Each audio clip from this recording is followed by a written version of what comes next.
Hello and welcome into the Sorare Spotlight. I am Andrew Laird. You can find me as Lairdino on Sorare. Joining this inaugural episode by a Sorare content legend, Quinny 3001. Quinny, thank you for being here on the first episode of the Sorare Spotlight. Great to see you. Thanks very much for having me, and congratulations on the show, Laird. Pleasure to be invited on for the inaugural guest, and to say congratulations to yourself, mate. Great success, and looking forward to it, and yeah, really pleased to be asked on for the first one. Buzzing for it. Much appreciated. I feel like you and I have done so much content over the years, and I was actually thinking about this earlier today. Do you think that if Guinness tracked it, do you think you would have the world record for most content, Sorare content ever created? Volume, I think so. Yeah, I think volume. I think so. Yeah. Oh, yeah. I think so. Yeah. It's hard to imagine. Yeah. It's been a long time. Thank you, everybody, for coming in. Dobbsy, Jack Daniels, and Yippee Kaye on the podium. Congratulations to you three. Really appreciate everybody coming in. Hallingham, what's up? Jay Vick, the boy Harry Trades is in the house, of course. Holty, what's up? Sam, Mike Zakarian, look at that. Philly Dilly. Fraxy doesn't want you to expose any of the SPFL secrets. I can't promise. We'll see what Quinny says. Yeah. Well, yeah, we'll see how we go on. Depends what you term as a secret. Ooh, all right. Rikaman, what's up? Haggis, what do you think about that intro music, Quinny? I can dig it. I wasn't really sure. I'm like, if the show's on a Monday, my regular Sorare with Laird music is like a lot harder. And it's like, I'm not sure people were ready for that on a Monday, but we'll see. Anyway, Liam, what's up? Kai, Danny Sweeney, Scottish football is back. Sarah, what's up? Deke. This might just be as good as the old rare thresholds using a common goalkeeper. How about that? That's proof how long Quinny and I have been around, because we know exactly what we're talking about. Andreas, what's up? Thank you for coming in. Thanks to everyone coming in, whether you're on YouTube or Twitch. Don't forget to subscribe if you're not already subscribed, because this is obviously on the Sorare official channel. But we got a lot of stuff to talk about today. Mainly, Sorare 26 has started. I feel like we all talk about what we're going to do for Sorare 26, and now that we can actually do stuff. Quinny, how was the first game week for you? Well, there's kind of two ways, there's maybe three ways I've got an answer to that one. But I just want to say, first of all, from Deke, by the way, having the show compared to Common Allison, I don't think there's higher praise in the Sorare community, So, Quinny, thanks very much for having Deke. I never had one. Neither did I, but still, up there with any version that of card was the bane of my existence for years. The Common Allison, which if you had joined Sorare, what is it, 4 years ago or so, that was the card that it just felt like everyone had except for me. But apparently it was except the two of us. So here we are years later. I don't know if we get the last laugh or not, but here we are. Yeah, there we go. But I had scrappy bits and bobs for Challenger from a J League goalkeeper and some guys in Brazil and whatever. So I managed to get a wee cheeky streak on the go from Contender, which is a nice kind of parting gift, since Celtic are now in Challenger. I won't be playing Contender anymore, so that was just kind of fun. But for me, it really starts this weekend. They've just opened up the lineup builder earlier, so Challenger lineup builder is now open. The prize pool, I didn't see it quite there yet. I'm sure that'll be updated in due course, but I had a lot of fun doing that, and I actually went into the market and bought someone when I seen if I got one more midfielder I could field in our team. I was just like, oh, let's do it. So yeah, it's been good fun. What was your initial response to Celtic moving to Challenger? Because obviously it was the dominant team in Contender, and it's not like it moved to Challenger and it was oh, it's going to struggle now. It's going to be a very dominant team in Challenger as well. Now that, especially because Eredivisie and Jupiler are not involved, but did the change had it a big impact on you? Only because obviously if you were going to get non-Celtic Contender guards to play with your Celtic cards, now that kind of you're going to have to split them at this point. Yeah, so the Shaqiri Barco move is kind of retired now, but what I think it's a net gain overall, because really what it affects is the essence you win. So, Contender essence is definitely not the same flavor as Challenger essence, let's call it. Challenger essence is definitely a more premium flavor, you would say. So that's really the material difference. I think otherwise the streaks in the leagues, considering it's all kind of on a scale with how many teams and leagues that are licensed are playing, it's not really in much of a different situation ultimately. So I think it's a net gain. I was quite buoyed by it, let's say. No real negatives overall. As somebody who has years worth of Danish Superliga cards, I wouldn't say I was thrilled to have Celtic coming along into the Challenger streets, but it doesn't really matter to me, or it doesn't matter what I think. We obviously had the SPFL cards launch last week, exactly a week ago. Yeah, the 21st. And then today we're adding Portugal and Turkey, or not the entire leagues, but we did get 2 new Portuguese clubs that we haven't had before. Braga, which I felt like is always the one that everyone was like, if you ever call it a big 3, there's always somebody who was like, well, Braga's right there. But Braga and Vitoria, I assume it's kind of pronounced Guimaraes because it kind of looks just like Bruno. But they are added now. Those are on the auctions today. I don't know. I felt like the non-sporting Porto Benfica Portuguese cards, or not even cards, but players that went elsewhere in Portugal were always kind of overlooked. But all of a sudden, you go to the lineup build, you're like, oh, that guy's there now. But now we have those two teams coming to the platform just to make Challenger a little harder even. I did miss that on the Braga and the Vitoria de Guimaraes.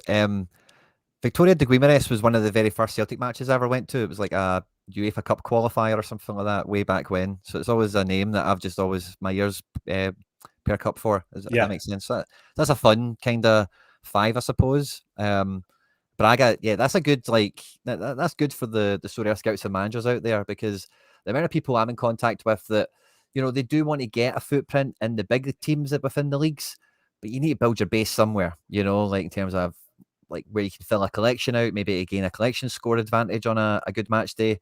And yeah, Braga's a great little candidate to be in the mix. They're very active in the transfer window, similar to a lot of the Belgian teams, so they're always got interesting players coming through their door, and that's a fun one. I like the addition of that. I assume they're also in Europe for this season. Yeah, they're always forefront. They're always They'll be somewhere. There are enough European competitions at this point that there'll be some sort of continental match during the midweek. So, but yeah, those 2 launched today, and then I was looking ahead to the schedule. We've got Eredivisie tomorrow, and then you noted before we went live as we were talking that the Prem is coming this week. Do you think that'll be just like a massive everybody comes back?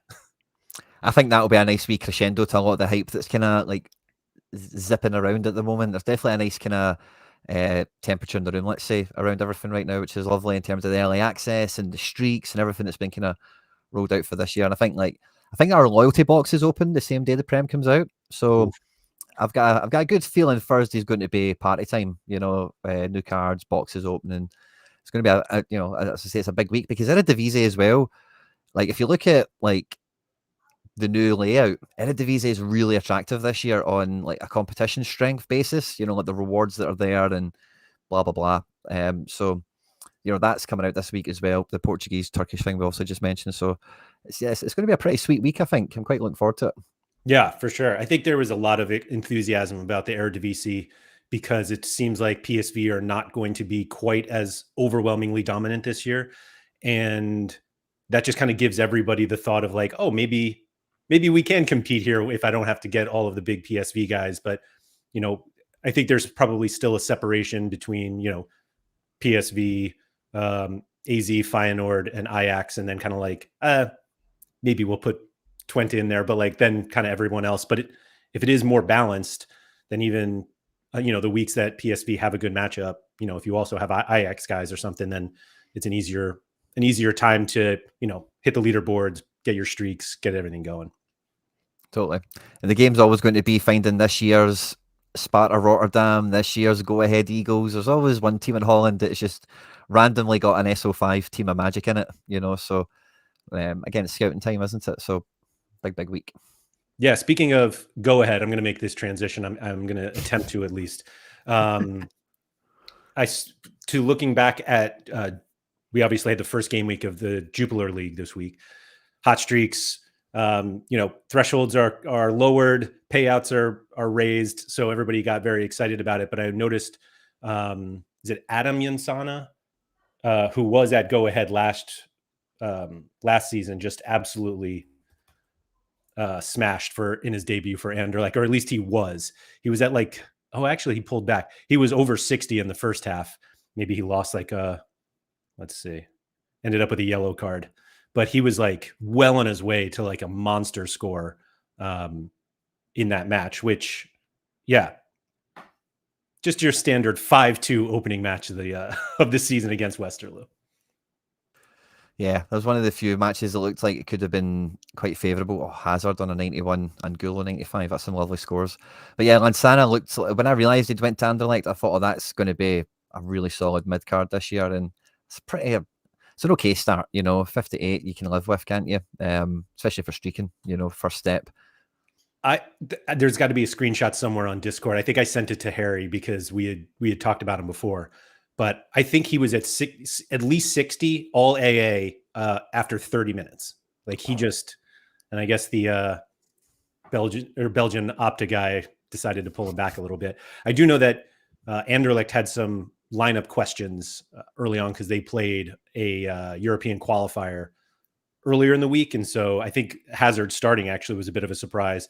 Those who took the risk obviously benefited with 2 goals in that start. But yeah, Struyken's on the bench. Dolberg didn't play at all. There's kind of rumors that he might be transferring. And then everyone's favorite, Yari Verscharen, who's still somehow under 23 for what feels like the 100th year in a row.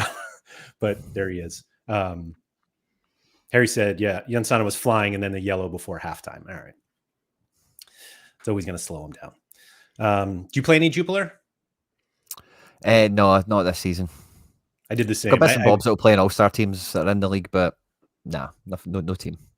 Yeah, it was one of those where like I have a classic. I actually have 2 classic Hans Van Aken rares, and I was like, man, like that's the card I feel like. Although he was quite disappointing this weekend, I think kind of the 2 most popular guys that everybody was thinking of for their classic cards was Van Aken and Michele or Mekele, whatever, however you say his name. He smashed.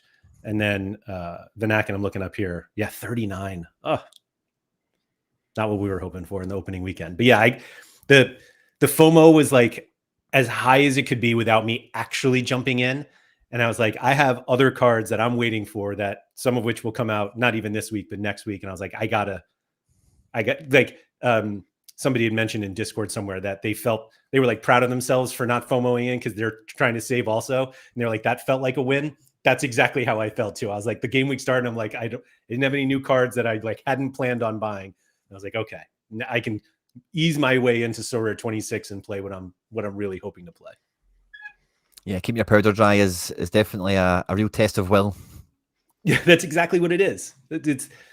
We always try to preach like patience on Sorare. This like patience is very important, but also, yeah, just being able to stick to your plan is definitely that.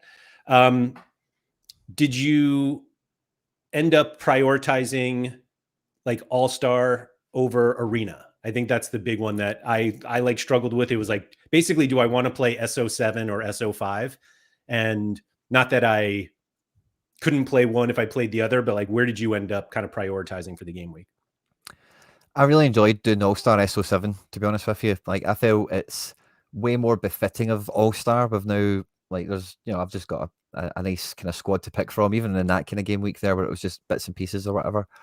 But I think it's a really fun strategy decision, like almost every weekend, because it will depend on those SO7 teams are fun to build, but like I've got a DNP in every one of them, so they're not easier to build, so it is like do you put all your smashers together? If you've got like 2 kind of half teams, you can make, there's definitely a really kind of, a strategy decision there that is quite fluid, that you're kind of rolling every game week with, depending on the cards you've got available and the fixture that comes or whatever.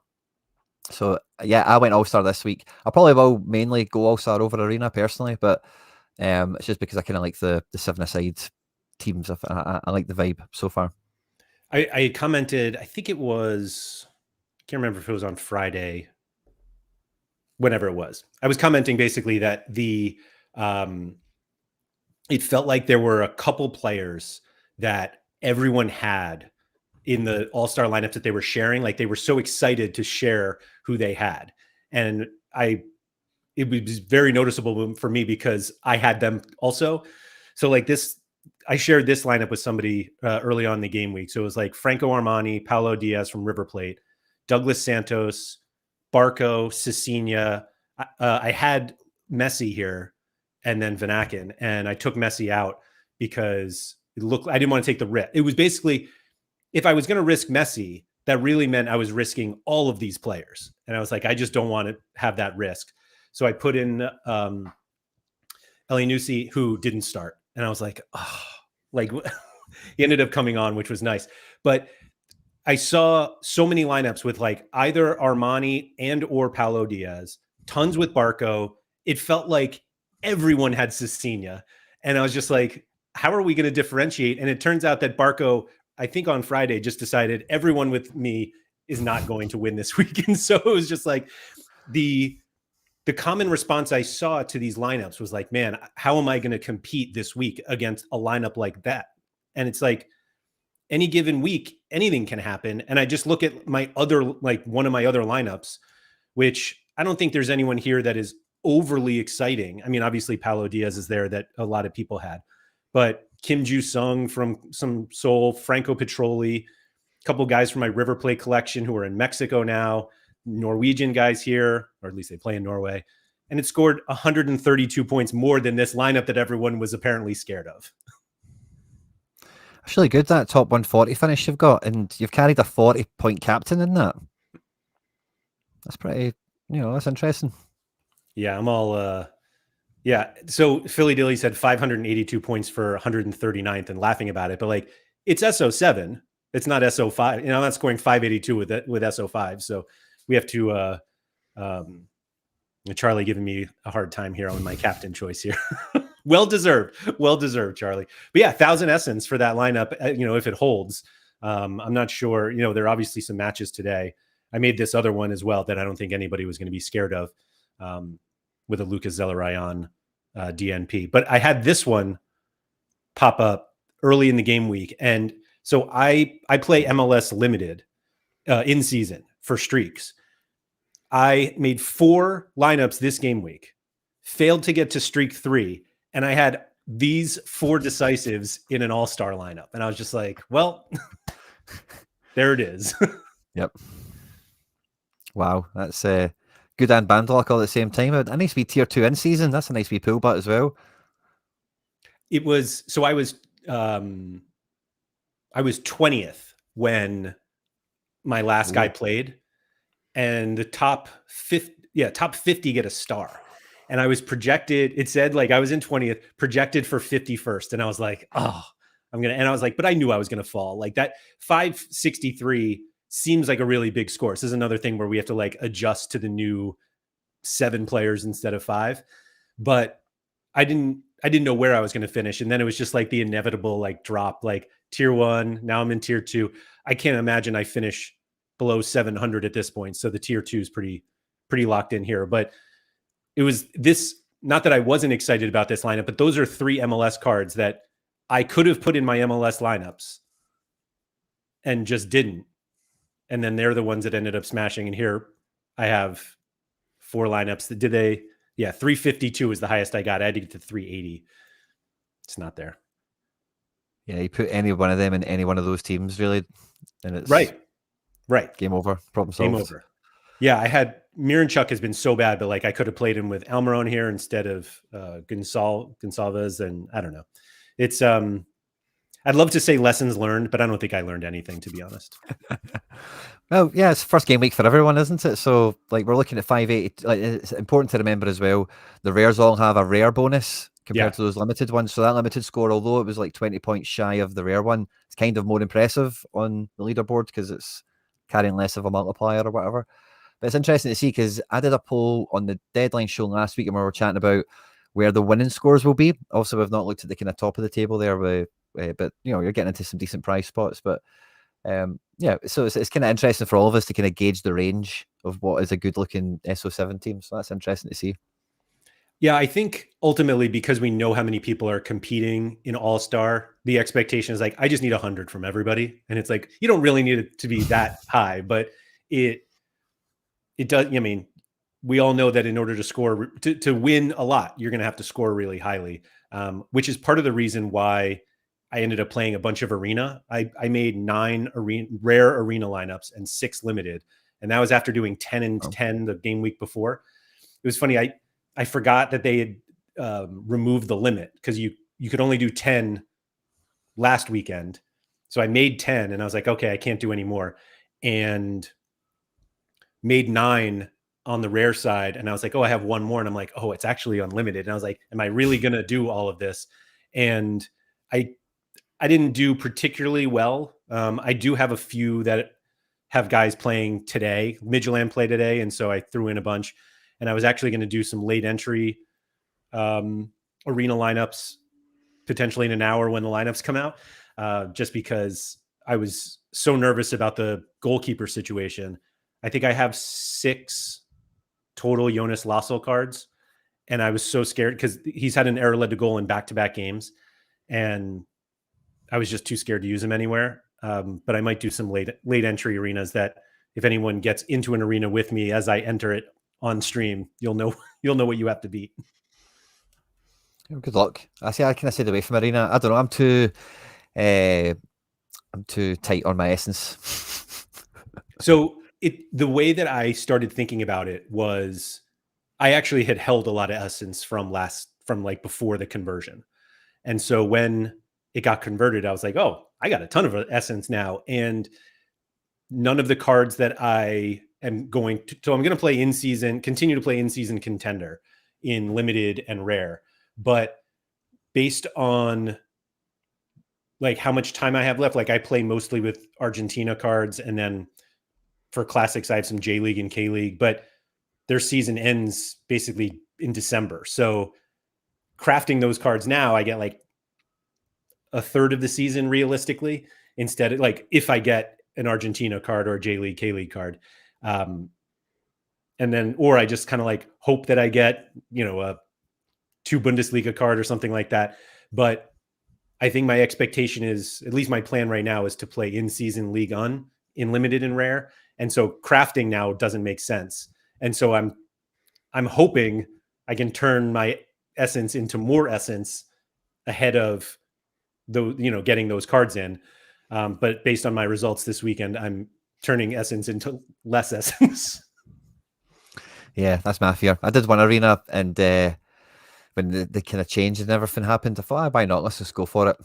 And I put it my second team, but I really should have made it my first team, because it's like, it is all to play for, once you get into that arena. Like, it could, like, you've really got a chance of winning it if you put in a good enough team. So I maybe underestimated it on that occasion.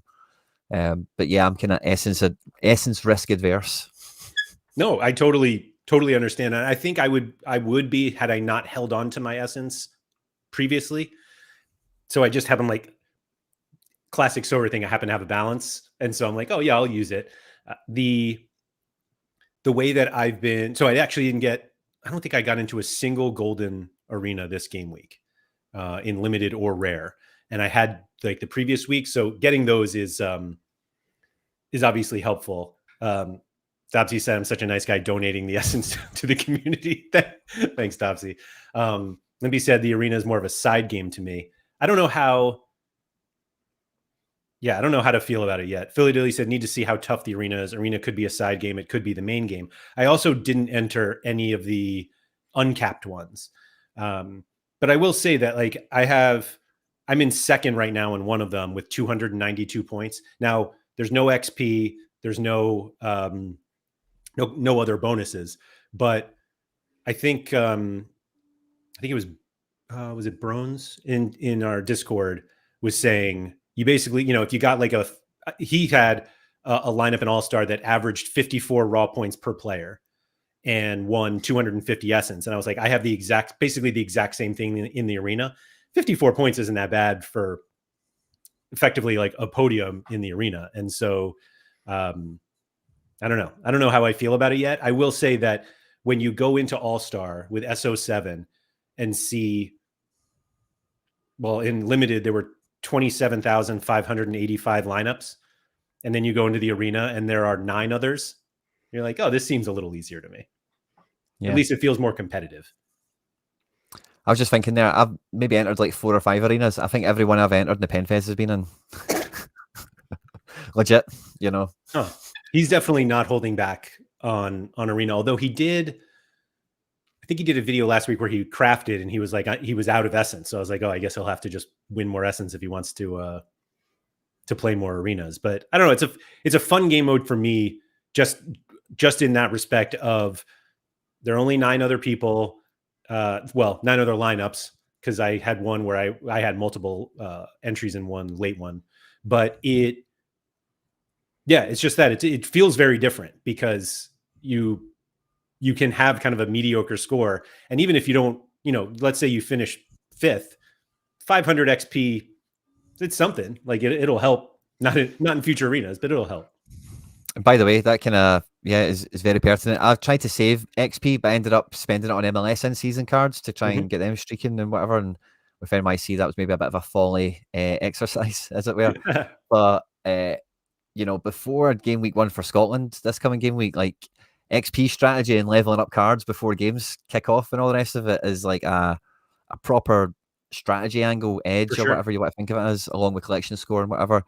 That is not to be underestimated, I would say, especially for the opening weeks when we've got the double up promotion, the throwback promotion on the streaks as well. So, XP definitely not as nice as Essence, but it's not a bad booby prize at the moment. Now that you can assign XP kind of how you want, and it's not like this passive thing in the background, it does feel like, I don't want to say it feels like a great reward, but it does feel pretty good when you put a lineup together and then all of a sudden you're like, oh, wait, I have some XP, and your 11% Cecilia becomes 12%. You're just like, this feels better. Now I have a more competitive card, and being able to kind of consistently win that if you enter the arena enough. I mean, ideally you're winning more essence, but as a consolation prize, almost finishing 4th or 5th to win XP allows you to have a more competitive lineup in standard competitions. Yeah. We got a question here. Do you think classic competitions are better or worse than last year? I'm more excited for my classic stuff this year, Celtic cards in particular. I'm quite looking forward to seeing those all-star teams come together quite nicely with the good and the great of world football and all the rest of it. I like the champ kind of mode as well. Yeah, I think it's, again, like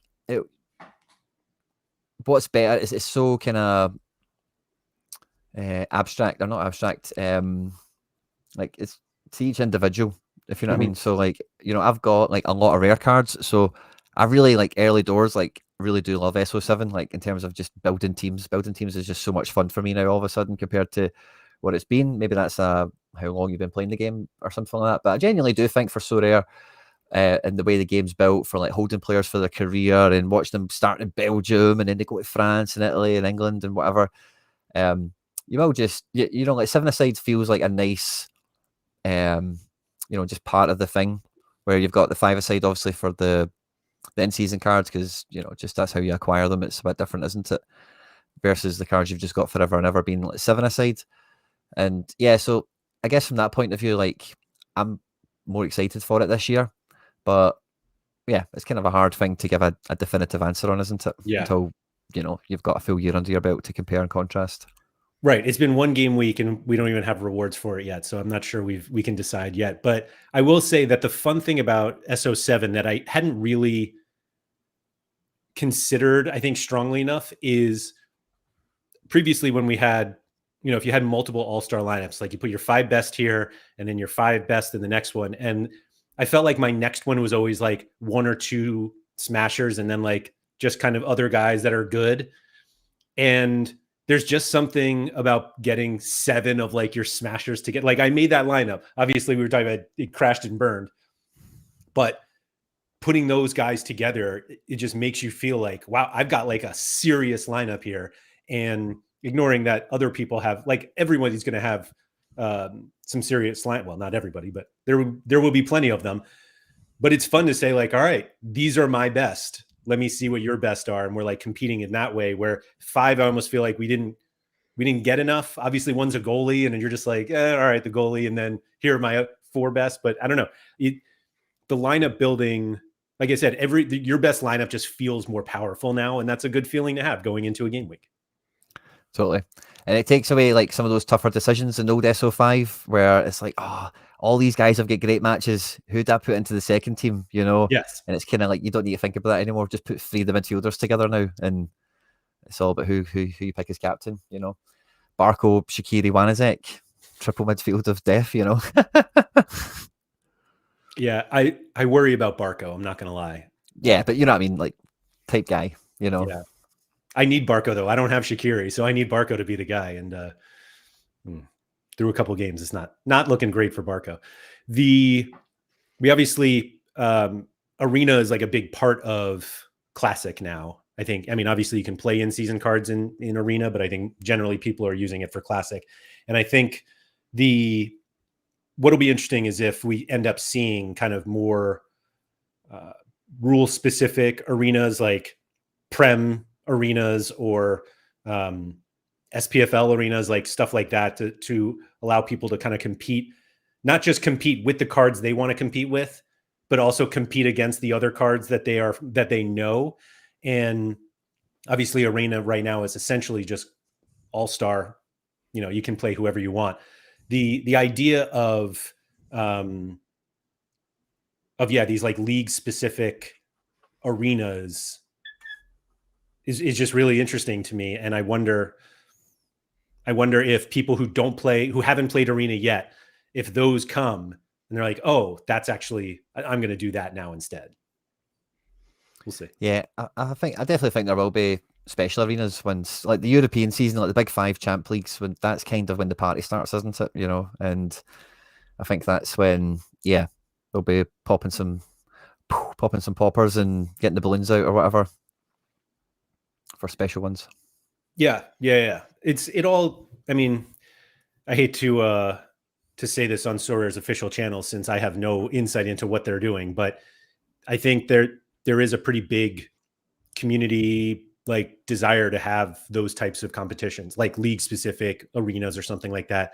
Since if you were somebody that played Prem and now for Classic, it's like you have Champion, obviously you can play there, but if you don't necessarily want to start scouting the Bundesliga also, Arena's been able to get that. And I will also say what's been really nice about Arena, I was going back and forth about whether I liked whether you had no bonuses or not, but it does allow you to kind of like get, if you want a good card for Arena, which doesn't always work because right now it's capped 260, but it's like, you don't have to worry about if you happen to get a low bonus one, you can just go to the market and get one because it's not putting you at a huge disadvantage or not. I think I have a lot of high bonus cards. And so I was like, hey, give me the bonus. But I like, when you take a step back, I'm like, all right, this makes a lot more sense just like for the health of the secondary market and people who just want to play and not have to worry about being so far behind others. Yeah, it's a nice kind of pick up and play element, isn't it? So they do special ones later in the year. If it's consistently like that kind of way, then doesn't matter when you build your team, really. Doesn't matter that you missed early access and what I just kind of alluded to earlier, leveling up the cards before the first match and all that kind of stuff, so it's, and again, like I heard Nep saying this, but like you've alluded to there, you can just dive into the secondary market a lot easier with a bit more confidence and know that the player is going to deliver really as well as you would want them to, and there's no like caveat to it of, oh, but everyone else that already had him will outdo me or anything like that. So yeah, I think it's a good development as well for keeping the playing field level and making it accessible for everyone. Yep. That's all it was. We talked about the new Essence stuff. Did you craft any cards with the new crafting system? Not yet. I'm waiting for the Celtic cards to get loaded into it first of all as well. I do need to start winning Challenger Essence this year as well before I'll be able to actually make the mixture possible to build a Celtic card from my Essence. So I'm going to need to, I'm not too sure on the schedule when they do enter the machine or the room or whatever it is. Sorry, I forgot the terminology we're using this year. But yeah, I'm waiting for that. I got the old, I've been stacking Essence anyway since the end of the European season. So I've got a nice little batch with the new conversion and everything else. So yeah, I'm going to be doing a mass one once I've got some Challenger Essence and Celtic cards are in the machine. That makes sense. That makes sense. I'm going to try to do the same. Ed Day said you do get bonuses in uncapped arena. Thank you for that reminder. That is true. I was too scared to enter uncapped arena. Simple as that. Yeah. Hardcore mode. It's a lot. Topsy said he believes the 1st of August is when the Celtic cards will be in. Nice. Getting close. The one thing I wanted to point out that a couple people have been mentioning, which has been really nice. Let me pull it up here. For those of you who are looking for additional, hold on, where are we?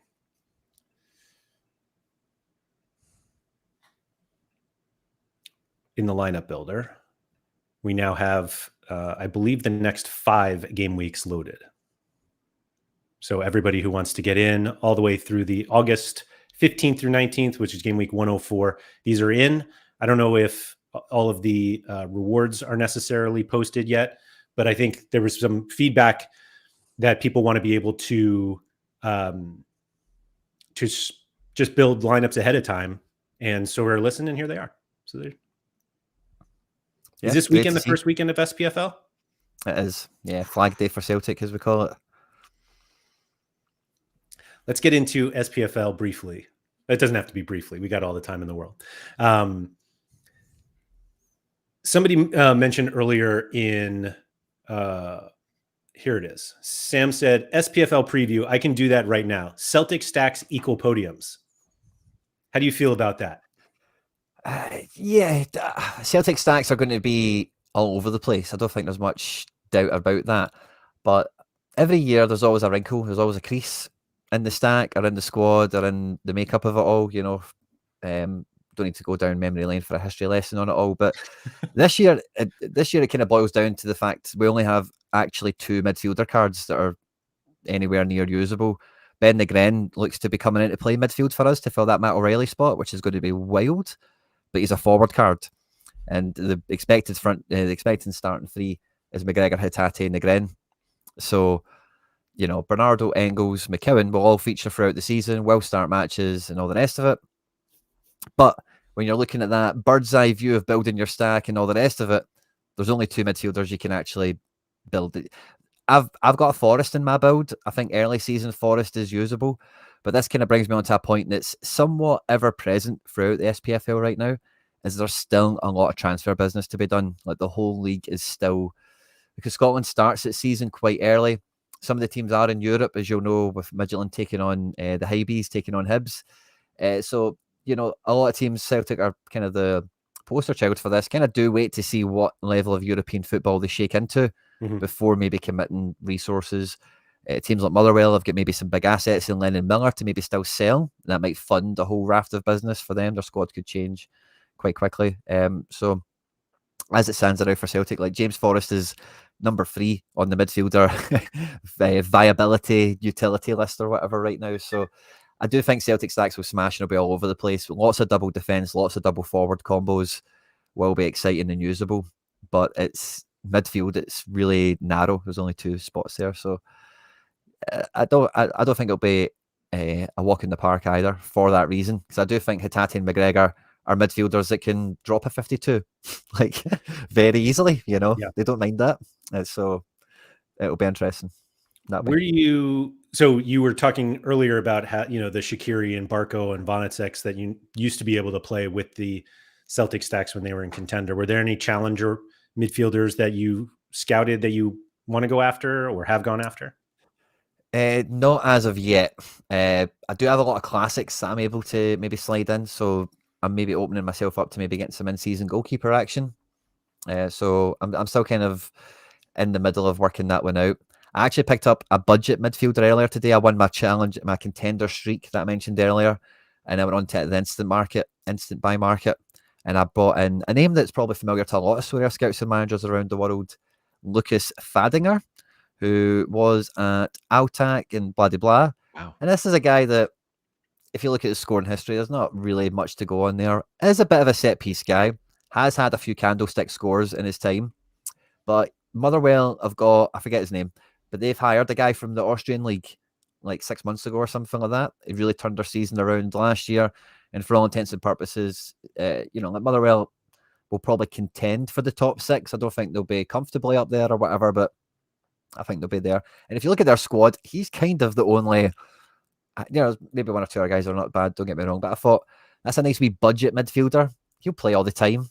He could just get a random 70 or 80 or something like that, So I kind of went for him. I actually ended up with a classic, in that kind of vein of your question.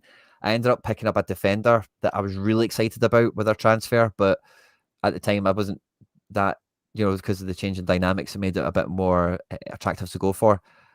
A bit of a side note on this one, but he plays for Salzburg, and his name is Kratzig, and he was on loan last year at Heidenheim or something, I think.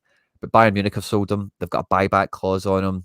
He takes set pieces, I think. He's a left back that, yada yada, under 23, has all that good wonder kid energy about him. Mm-hmm. So I brought him in as maybe like a defensive cover because, again, Celtic's defense is great, but every one of those players love a random rotation or something, So, yeah, I kind of thought about him when you asked me that question, but he's not a midfielder.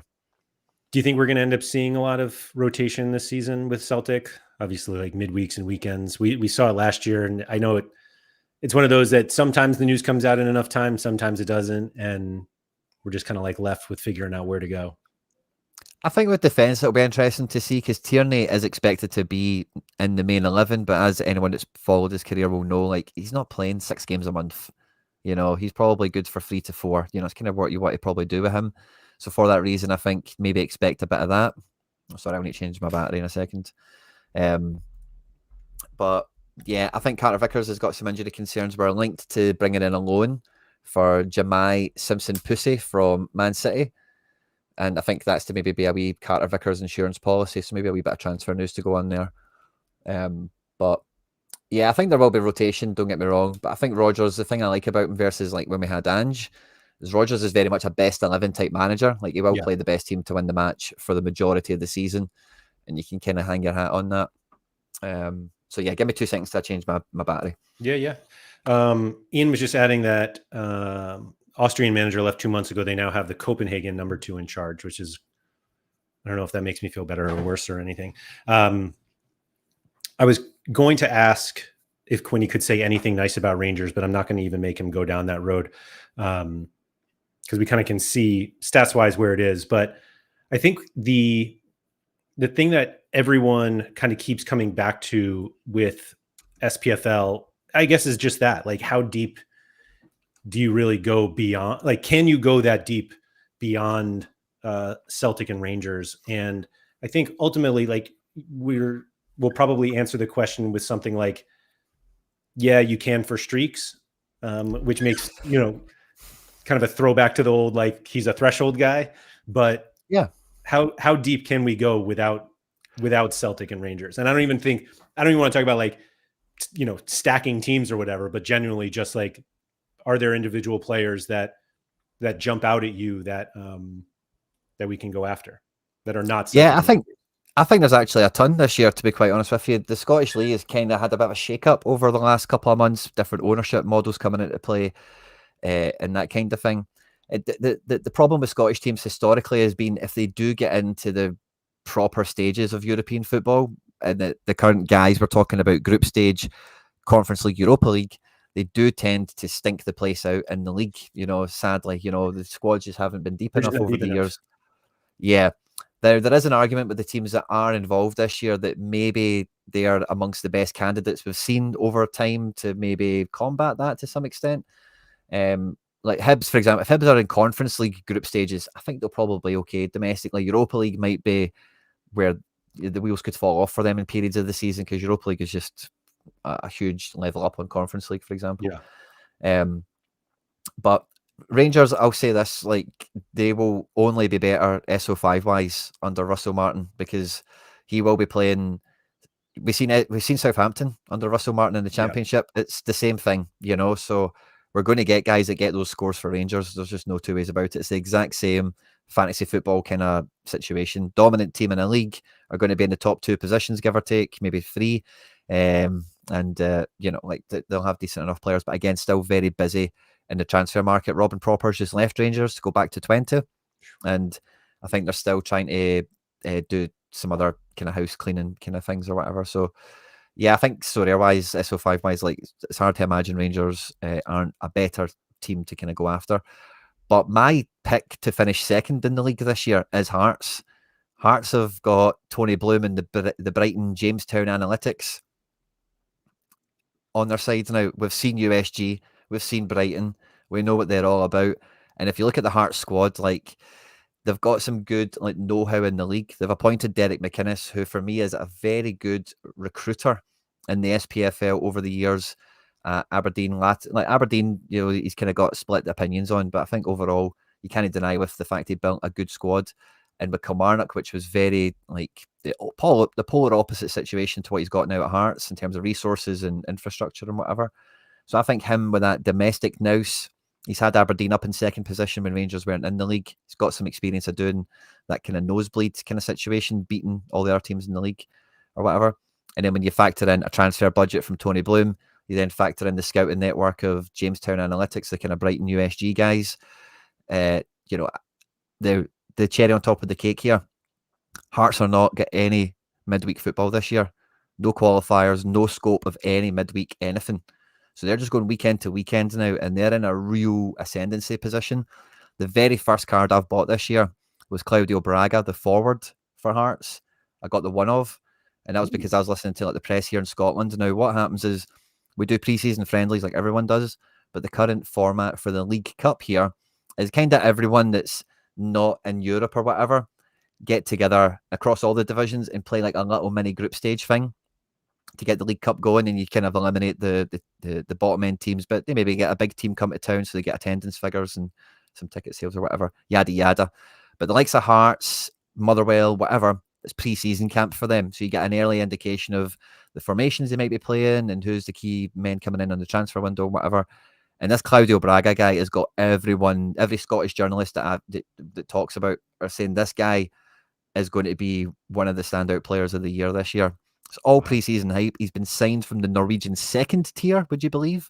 So it would just be like a USG move and a half if it came off, you know, but it's all speculation at this point, isn't it? But that's a shout. Haggis said if Rangers end third, I'll chew off my own feet, which but listen, see if Rangers get into the Champions League, by the way, which they've not got a bad shout of doing, you know, that will put a lot of pressure on them between now and the end of January. That's how long those group stages go on for. And around that time, Hearts are just going to be playing weekends. You know what I mean? So, like, it's not necessarily that Rangers would need to be that bad, but Hearts could just clean up. You know, they could just go weekend after weekend, beat Ross County, beat Dundee, I know Ross County aren't in the league anymore, but beat Livingston, beat St Mirren, They could just get on with that game and treat the games against the Glasgow teams like a cup final every time, which McInnes can do. Haggis talking about Livy stacks for the first 2 game weeks, though. I don't mind that because Scotland, like, is a 12-team league, and quite sincerely, anyone can beat anyone on any given game week. You know, Livingston at home, I've got the famously like a very terrible plastic pitch. They've maybe done something to it since the last time they were in the league, whatever, but it's still an artificial type surface. They tend to get a feel of, it's kind of like Atlanta United, you know, like they get a feel of the bounce of the ball at their own place a bit more than maybe the opposition do and whatever. So Livingston are interesting in that regard. They've signed quite well as well, by the way. Danny Wilson, former MLS player, former Rangers and Liverpool player, is in at centre-back. Adam Montgomery, who I also got as a Celtic card because he's in season. I'll keep him in the packet. He's went there on loan, might be halfway okay. Mo Silla, they signed from Dundee, I want to say. I might be wrong on that, but they've got a guy Silla in midfield that's not too halfway bad either. And not to be confused with Mo Salah. Yeah, of course, not to be confused. And I think there's someone halfway decent up front as well.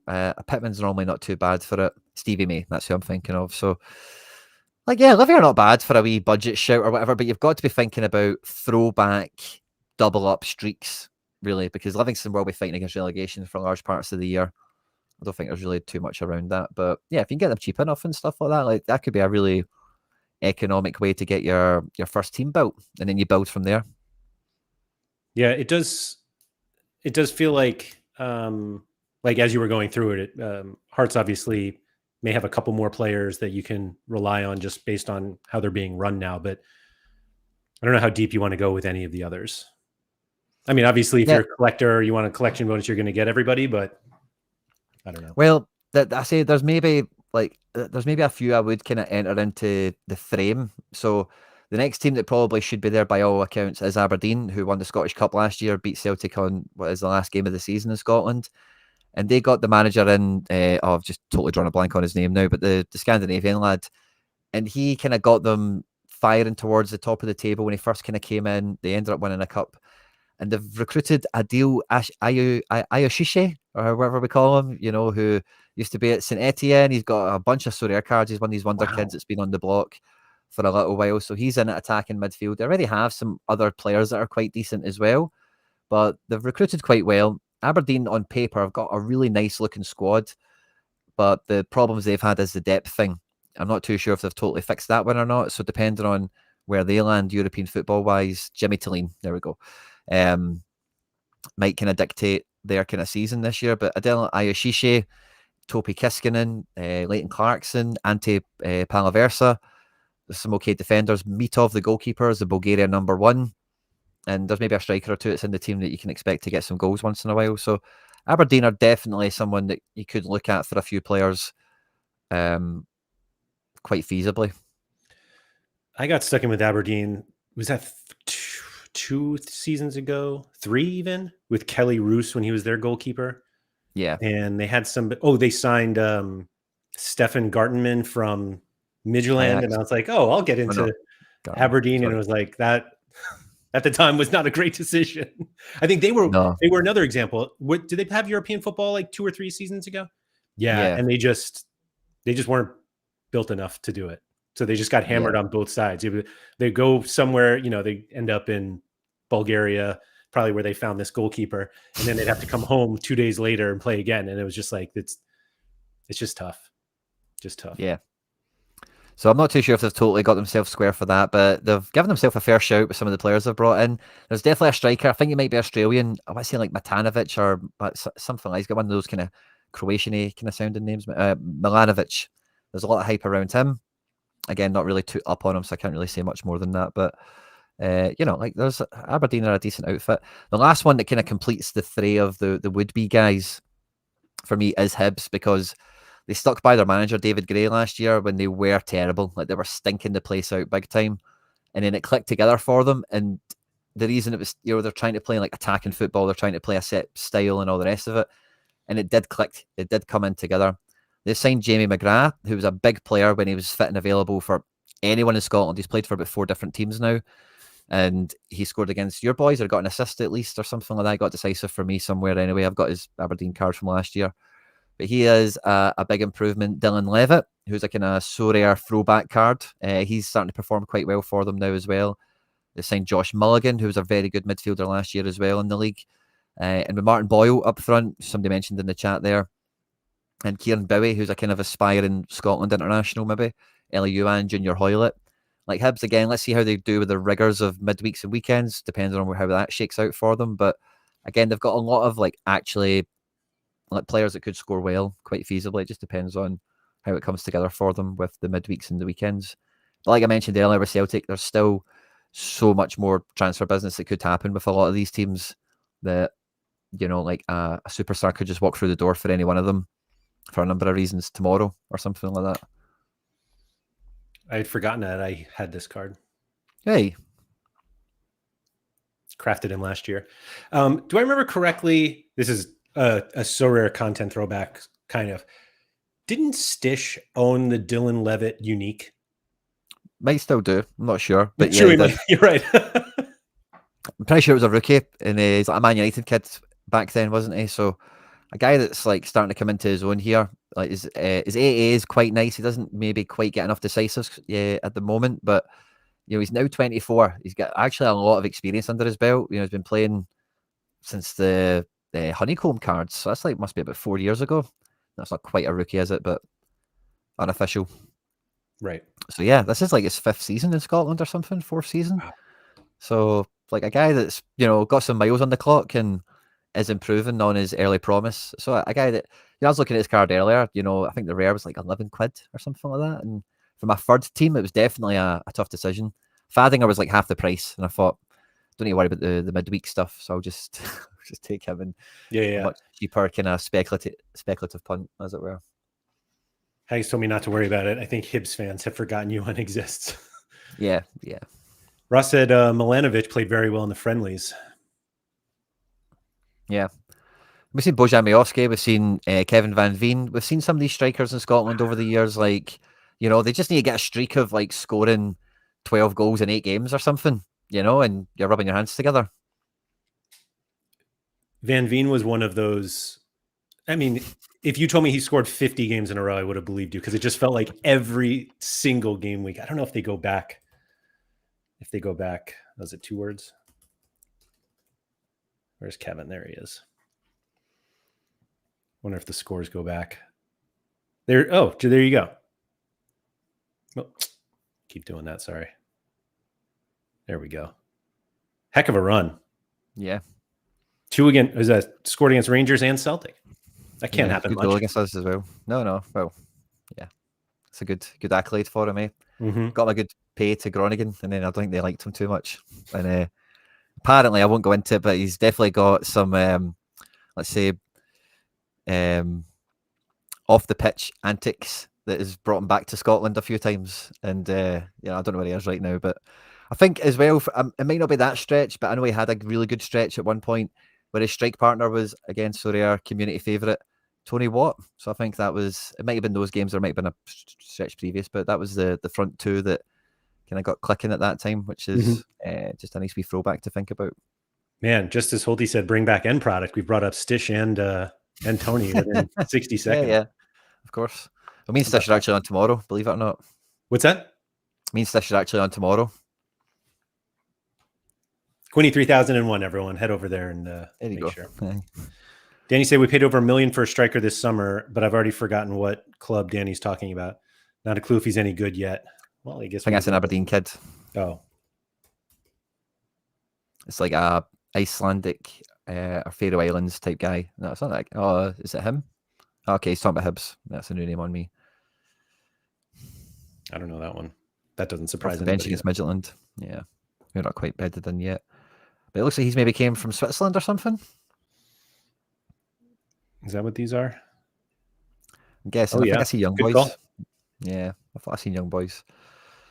So you've got a Shaqiri card. I have a Benny Traore. That's my exposure to Basel. Oh, Shanklin. That's another one. Didn't Shanklin have a Van Veen-esque run at one point? Yeah, well, by all accounts, he could be that guy again. He signed a new contract. It was kind of a wee bit of a Mexican standoff with, will they pay him the money and would anyone else come in for him or whatever? Last year, he kind of sucked. The year before, he was like pushing for top scorer in the league and was getting people saying he should sign for Celtic or Rangers or get in the Scotland team, that kind of thing. Wow. Yeah, back here. Yeah, there you go. So again, like McInnes, the USG model, they kind of play that 2 striker system quite often. They don't mind that. And that Braga kid is meant to be who's playing up front with Shankland as the front 2 sort of thing. So yeah, I can see Shankland back on to scoring 25 goals a season in this type of Hearts team. That's 2 good forward cards. And you look at likes of Beningame and Cammy Devlin, really solid mids that are just like AA magnets. Defense, I'm kind of out on. I'm not too sure who could be the good one. The goalkeeper for Hearts is a real coin toss. Craig Gordon is a fossil at this point. And Xander Clark is a quite highly thought of goalkeeper within Scottish football, is the perennial heir to the throne for Gordon. And it's kind of been a weird situation over the last couple of years. So it's a hard one to really bank in on, Gordon or Clark, but so yeah, kind of got back onto Hearts there, also because of Shankland, of course. So yeah, Shankland could be a good card just as a standalone, but I say Hearts are good for a good couple of outfielders, I would say. I'm pretty sure I won a Xander Clark at one point. I don't think I have it anymore. Maybe he made like a surprise start and I sold it, but I absolutely won him at some point. Yeah, I can't believe he's 33 there. I thought he was a bit younger than that. It's just compared to Gordon. I was going to say, yeah, he's still 9 years younger than Gordon. Like I said, Halkett for Hearts is great for SO5 if he can stay fit. I think Kingsley's been good as well at times. Frankie Kent's been good at times. Jamie McCart was good at St Johnstone, but then he went to Rotherham or something, and now he's came back to Hearts. I'm not too sure how well he's scoring, but yeah, these guys are good. He had a good guy, I forget his name, but he went to DC United, I forgot his name, but they had another good guy that left. He's at DC now. Rolls? Yeah, that guy? Kai Yeah. Rolls. Can't believe I pulled that one out. How about that?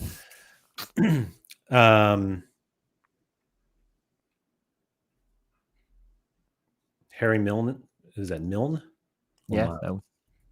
Will probably be the Milne. best scorer. Is that like Golden Boot or just best Defender, I'm going to say that's a shout for. Score. Oh, okay. So Liam King is a not Hearts man, so he's the man to listen to.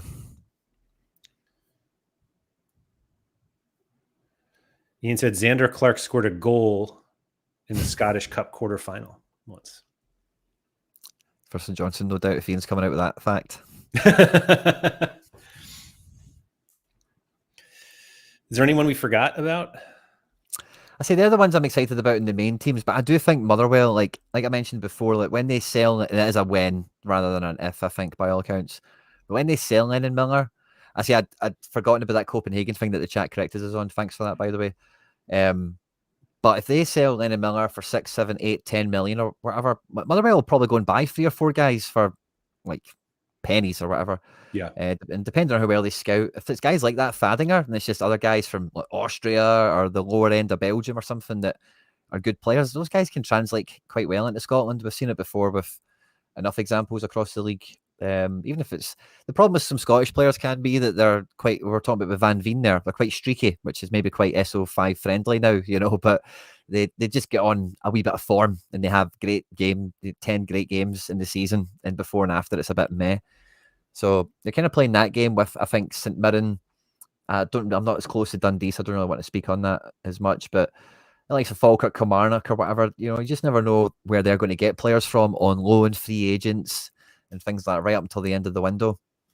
And the other teams in Scotland over the years have been quite a good source of getting some of those youth products from England that are not good enough to maybe play in a Premier League squad, have not maybe been as well established at youth level where championship clubs want them, but they come to Scotland and they'll get minutes and they actually like excel quite well. Like a year or two ago, we've seen Owen Beck do this to good effect. James Maddison's done it historically. Like that's a kind of throwback one, a bit older time, but that kind of thing happens quite a lot.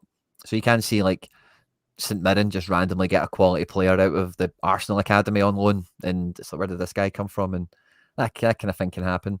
Mika Biereth was at Motherwell on loan from Arsenal before then ending up at Sturm Graz and now Monaco.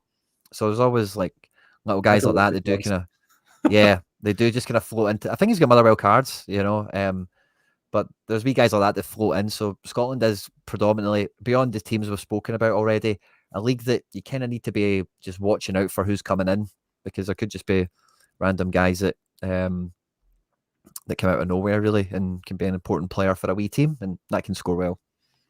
Do they, is their window closed like the same time as everyone else's, or do they have like one of those weird? Yeah, I think ours is like 6 hours before or after England's. So if England is like midnight, ours is maybe like midday the next day or midday that day.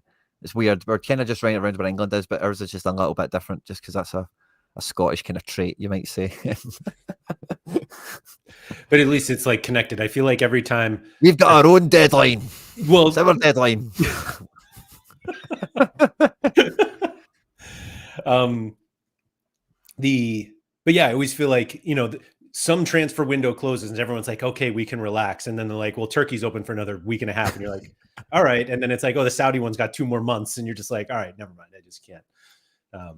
That's why I asked. I said I wasn't going to do this, but I'm going to ask you anyway. What can we say nicely about Rangers? Well, I think I kind of caught this earlier. Like they will play better SO5 wise this year than they did last year. They did kind of, their scores were okay, I think, SO5 wise for the most part. Like Diamande and Raskin really delivered big scores from midfield. Dessers scored often enough where he became kind of passable. I think there was Cherny was, as we know, is a very good Sorare card and worked very well in Scotland. Was that Tavernier's been kind of, yeah. Oh. So for the last like 3 or 4 years, Rangers' best player's been on loan. Maybe I'm not too sure that might even change. They're doing some good business already, but again, they're getting lots of loans in. I think that Gassama is on loan, and a guy, Jigga. I forget where they've both came from respectively, but they've both came from England. I'm certain both of them are loans. Jigga's definitely a loan. So that's maybe it's just maybe a Rangers problem. I guess SO5 fantasy football wise, who cares about that? It's kind of good for collections actually if they kind of just get players in once in a while and they maybe move somewhere else and have a career. But they were decent last year, but I think this year there'll be more options to go with. Tavernier feels like he's been on kind of diminishing returns over the years. I'm not too sure how that's going to pan out. I actually have a Rangers card myself. I've got a Max Aarons Valencia card from last season. Wow. And he played against Panathinaikos, Laird, and he scored very, very well. And that team that I bought Fadinger for, he's the fifth man in it. It's only the fifth man because I've got one game week out of in-season utility from him before Spanish cards come out or whatever the rule is around that. So it's the only reason I'm playing him. Otherwise, I'll probably vault him just to keep my conscience clean and all the rest of it. But so that's kind of, I think Southampton in the Championship, expect that kind of thing. There'll probably be some defenders that clip really high scores. Like Kyle Walker, what you're thinking about here is Kyle Walker-Peters, Taylor Harwood-Bellis, defenders, those types of guys. I forget the whole roster. Some of you guys might remember it better, but they were hyper dominant in that league. Really good SO5 wise. Lots of guys winning duels and chance creation, decisives. The Mikey Moore loan thing, I'm not sure that'll happen. I think it's just a rumor at this point. If it does happen, Gassama was bought. Thanks very much, Haggislight. If it does happen, he should be the best player at the team. You would think again, just because of being at Tottenham and the kind of level they expect him to be at. I'm not sure Thomas Frank moves him, but again, I'm not that close to Tottenham moves, so I don't really know where he stands. But I think it's only a rumor at the moment. But a great card. Again, you'd expect him to do very well in Scotland. And there's that Gassama. So he's a purchase, is he? I think that was from Sheffield Wednesday or something like that. Apparently did quite well in the Championship. By all accounts, Rangers fans are excited. How do you feel after saying all those positive things about Rangers? Were they positive or were they just facts? It's just facts. It's not necessarily positive. That's fair. That's fair. Facts while also indicating earlier that they can't finish any better than third, since you had somebody else finishing second. I've got Hearts in second. Yeah. Okay. I feel like you are, I don't even want to say contractually obligated because it goes way deeper than that. You're like some sort of signed in blood obligated to speak like that. Let me get this Rangers thing off the screen so you don't have to look at it anymore. So obviously SPFL now part of Challenger. Are you looking at Portugal and Turkey today or at all in terms of playing those guys with your Celtic guys? Not particularly, not for early access. I think if you are going to be mixing between the leagues, you might be going for Portugal cards right now and you've refrained, like we were chatting about earlier, you've kept your powder dry from the Belgians and the Scots and whatever else. So I think most people that will play this region, it's kind of been done last year, so it's nothing new really. Will probably have their base in, last year it was PSV stacks, this year it might be Celtic or whatever. It might be Braga, might be Porto, it could be any one of them. But your essence is going to give you one of these other cards from these types of areas. And I'm more kind of open to, in terms of the in-season.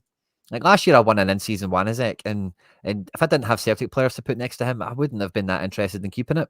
Yeah. So I'm open to that kind of thing happening again, where I craft a good guy from the region or whatever. It's exciting for the classics, I would say, because I've had a few guys transfer around or whatever. That Valencia collection I just mentioned, I've had Enzo Barrenechea move to Benfica. And if he just walks into that Cockchu spot, that Enzo Fernandez spot, that could be fun, Yeah, for sure. I'm quite happy to see that one unfold. Lagerbielke, who I've got in a Celtic collection, has moved to Braga. He could be a pretty good defender card for all intents and purposes. Wasn't too bad in Holland at Twente for most of last year, I think it was. So I'm kind of open to it from the classic point of view for my existing gallery. And for this year, I'm just quite happy that when I'm crafting cards, it's that kind of pool that I'm fishing in now, and it's not kind of the whole contender field we had last year. But if any prices jump out at me, I'm definitely up for it. Like I did with that Braga and the Fadinger. I've just kind of went for immediate fixture correlation with those guys. Yep. But it's some fixtures roll on. If that's I look at these teams often enough. So also rare managers do, I suppose. If you see a guy that's he's only £4, or whatever the price is, sure. I'm always open to them. Yeah, I mean, you can also just at some point during the season, they're going to have some overlap where it's like, oh, only Portugal and Scotland are playing this game week or something like that. And so it always helps to have, if you want to be able to get the most out of your Celtic cards. And again, you probably will have enough Celtic cards to do it on, by themselves anyway. But just what you were saying, when the fixtures overlap at a time where like not everybody is available, let's say Turkey's off and Denmark's off, and it just happens to be a game week where Portugal and Scotland are on, now you can play them. Yeah, totally. How many lineups do you think you're going to have Celtic-wise for next weekend? I've got 3 sitting there. It's kind of 2.5 because of the Fadinger and the Max Aarons that make it up. But I've got like the Max Aarons, I've got in-season utility, I think, for one more weekend on that before, whatever the rule is, but it excludes me from that. Yeah. So I'll be working up to the 4, I think, for early access and getting started with the throwback and the double up stuff. It will be 2. I've kind of got an A and a B squad. So I've got a Forest midfielder. I've got an Hatate midfielder. I can share my screen with you if you want. I've got Sure. I've got my little draft kind of made. As soon as I seen it was in, I was all over it. And it actually fits quite nicely on screen. Try to answer this question here. Eddie said Serie A players can be used in Challenger, but if the card is in season, does it count as one of the 4 in season required? So on your card, Eddie, it'll say when their in season utility ends. So if that's before the game week, then you should be okay. Like let me pull one up. I'm trying to think of who I have. Like this I don't know why Alex Merritt was the one that popped into my head, but he's like an in-season card, and it'll show here in competitions eligibility. It says in season until August 11th. Ooh. So that's just something to look out for. He's still, I don't think I'm going to get any in-season utility out of that card, like for this season, but I will. Anyway, here you go, Quinny. Oh, there we go. I was just checking my Tierney there for a second. Yeah, August 14th, it says. August the 4th. Oh, 4th. I'm sorry, 4th. So you have this weekend, like this game week, you have him. Yeah. Gosh. So just about squeaked that out. Alistair Johnson he's not played many preseason games, so I'm just kind of slid him back a wee bit just to be safe. But yeah, it's kind of going to be 2 teams for the most part. If you can see the Celtic badges, just imagine Alistair Johnson's a bit more nailed on. And again, I'm probably happy to go with the Braga. It's Aberdeen Hearts' first game of the season, so I expect it to be fireworks. I wouldn't be back in clean sheets. I think both of them will be trying to, like put their statement of intent this year. We're going to be the ones that fight for it, kind of thing. And the Celtic forward line's kind of whatever, but that's my kind of first draft. I kind of went through with them. Kratzig is in season for one more game. Max Aarons and Tierney. I'll need to check all the dates on them all, but yes, I'll squeeze 3 out in the first one. But I've kind of built out of early access. I've built 2 teams. The Celtic logo really pops off those cards. Yeah. Green and white looks good, doesn't it? Yeah, it does. Yeah, those are nice. So have you figured out, or have you decided where you're going to end up playing all of your classic Celtic cards? Oh, yeah. It's going to be All-Star for the most part. It's kind of like frustrating. I've only got 2 Schmeichels at the moment because I kind of need them for in-season. Yeah. But Celtic defence stacks, I think, will be wild for All-Star because we know how good they are defensively. And the problem is, like the midfield, like I mentioned before, so sliding in midfielders from anywhere else in the world is a godsend for Celtic collections. And like I mentioned, the forward line isn't really a problem. I've got a classic Nygren from the Nordisland collection. I bought that transfer on the rumour. And I've got Maeda's coming out my ears and everything else. So, so yeah, I think All-Star is quite a safe shot. Maybe the arena thing, if there is like some interesting ones that come up, I've got like 3 copies of everyone at least, so I've got all the combination potential you could really want. So yeah, I'm quite comfortably going after the All-Star. And because like I think anyone's gallery, when it gets to a kind of mature enough stage, like you do have fingerprints, you do have footprints in kind of all the competitions.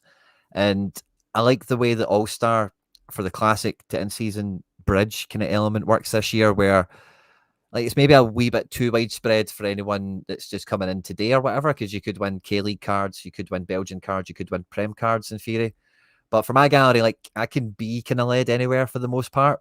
As long as I'm getting into the good tiers, I don't mind that. And Celtic are definitely a team that I fancy, like in the Challenger region or an All-Star or whatever, can do the scores you need to get into those parts of the leaderboard. You know, whether I put the team together or not is the hard part, obviously.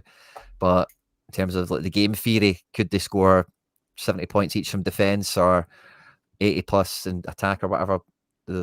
All that's kind of there, isn't it? So yeah, I'm quite chuffed actually that I've got like big collection of scores, high XP cards to go into this mode, because I do think it'll be, a good time to have, I don't want to say the loyalty, so it's not really loyalty, but maybe like the time served kind of, I don't know if pay itself back is quite the term either, but like you've got something to show for it a little bit in the leaderboard now, where it's like genuinely every Celtic card I've got is 15%, give or take, so like that's a good kind of strength thing to have for a team like that, so yeah, I'm quite looking forward to it in that way. So the 2% anti-stack bonus be damned. Yeah, and see the thing with those points things are, right, is I think they're great little difference makers. Let's see those 3 teams I've got. If you can put them back on again, I don't know. But the third team, right, which is me kind of being a bit worried about AJ's fitness. I've got that Fadinger. Ida should play up front for us. Max Aarons should score well for Rangers, you would say. It's got the full 6% on it. It's mixed across different teams. It's under the cap or whatever. And, does that maybe, because the leaderboard is so tight. So if this team without that bonus would have finished 300th, does it maybe mean now I finished 270th? And does that clip you in from Essence to tier 2 card or something? I don't know. So I think it's more it just gives those punchier teams, like if it does come together, there's just maybe a wee bit more reason to back it or cross your fingers for it or whatever. But I don't think they're paradigm changing or meta changing, but it's like, if you don't get those bonuses in, you're dead in the water, but it's more like those punchy teams, those budget teams have maybe just got, like if they do come in, there's a wee Sorare helping you out a wee bit. If they come in, like there's an extra couple of points on us, Yeah, I think it, yeah, just like you said, it's one of those that it makes you feel better, but it's also just no guarantee. Like had that lineup I showed you before that I was all excited about. I think all of those cards were on level 10, a couple of them 15%, and they just didn't, like 15% is not that helpful if a guy scores 38. So you just got to make sure, like if you don't have cards that are necessarily at 15%, if you have the guys that score better, then you're going to be okay. I was totally a little distracted right there. My apologies. The Midtjylland lineup came out. And I've got some late entry arenas that I wanted to enter, which I'm going to do right on screen here in a second. But answer this quick question. Neon City said, is it me or is there no classic competition for Contender and Jupiler only in season? That is correct. Only in season for those. The classic cards that would be, Jupiler classic cards and Contender, new and old, can go in All-Star, U23, or the arena. And speaking of the arena, Quinny, let's go to the arena. I will say that one of the lineups came out and Kevin Mbabu is not starting. And I needed just the 87 from him to get a reward, which seemed like a bit of a long shot. However, that means someone else is starting and I probably have their cards anyway. So let's see what we can build here. As you can see, so Lossell is starting again. And he has an L15 of 42, which is kind of like allowing me to put whoever I want in. Why is that surprising? Also starting, who's the threat? This guy, Elias Olofsson, who was the starter last season, got benched for Lossell. Lossell won the job this year. They said it was basically a toss-up, but Lossell has started the first 3 games now. With, again, errors led to goal in back-to-back. He has 23 combined points in their 2 games this season. Hoping for more today. Not a great start. So we put him right in. Man. And then so this is actually where, oh wait, I think I have all my Lehan bums accounted for. Oh boy. Back. Sorry, this is not very exciting, but there we go. The bummer that I have with my Midtjylland collection is that they're all maxed out. And as we were just noting, 0%. That's all right. We keep going. All right, let's see here. Simsir starts. Wow, we got Chile starting. I could probably do like cap 200 here if I really wanted to. Let's see. Should they have that? Should they have like a tiered bonus on that cap? You know, like if you keep on like a limbo, like, you know, Sorare limbo. I would love that. And wow, Gagorza's starting. What do I have left? 25 left. That's a team you should do well against, is it not? That's Sunderland or whatever they're called, Sondershike or whatever. What about them? Like your Midtjylland should do well against them. There's a lot of should with Midtjylland that never really pays off. Is the problem. Should land, we'll call them. They should be good, yes.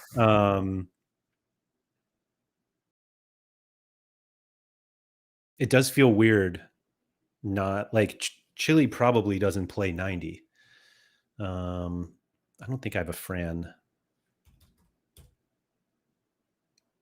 Yeah, I don't have a Frank Luno rare. The worst part is, Quinny, I can make this lineup like 10 times. I feel that.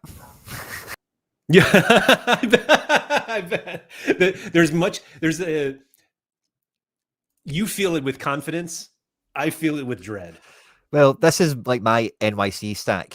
Is your Midtjylland stack? Fair. You know, like there's a lot of shoulds with New York as well. You know, yeah. Like, so Mike said they were decent until I bought cards. So I bought cards. It was like three seasons ago, 4. It was whatever. What is this? 21, 22, 22, 23. So they were in Europa qualifiers and we're playing 13 game weeks in a row, like weekend, midweek. And I was like, loving the utility. And I was like, yeah, I'll buy those guys. And now I have 5 collections and I still just, yeah, it's exactly like your New York City collection. Yep. So yeah, how we get into these collections sometimes is all about the entry point. Oh, quick swipe there. Chuck that essence away. Yeah, just light it on fire. So the one issue that I had last week is that I got into arenas with, like, I ended up multi-entering this arena. And so like if I submit another lineup, I have another one in here. And I don't necessarily want another one in the same. I think the one I did last week, I had 3 lineups. I finished 2nd, 4th, and 5th. So I like won some XP, but I was like, I want to win all the essence here.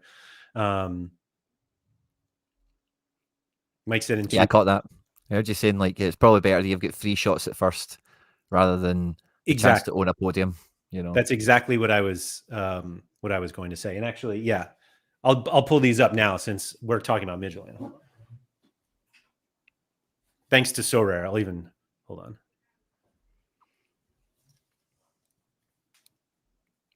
Oh wait, hold on. Both like full team signatures. Nice. I actually didn't get this gray one directly from Sorare. Someone else won it, and I won a Dinamo Zagreb one, and we traded. That's fun because I need more Midtjylland stuff. So yeah, if everybody could just late enter this arena here, fill it up so we can enter another one. Right, so I can enter another one. Or maybe I just win this one. But I honestly, so that's one of my, I didn't play Jonas Lassel anywhere in my regular lineups. And I'm pretty sure I have at least one more. Yeah, so I have 2 more rares, 2 limiteds, and a super rare. None of them were played this game week because I was so scared that he was going to get benched. I don't think I can play.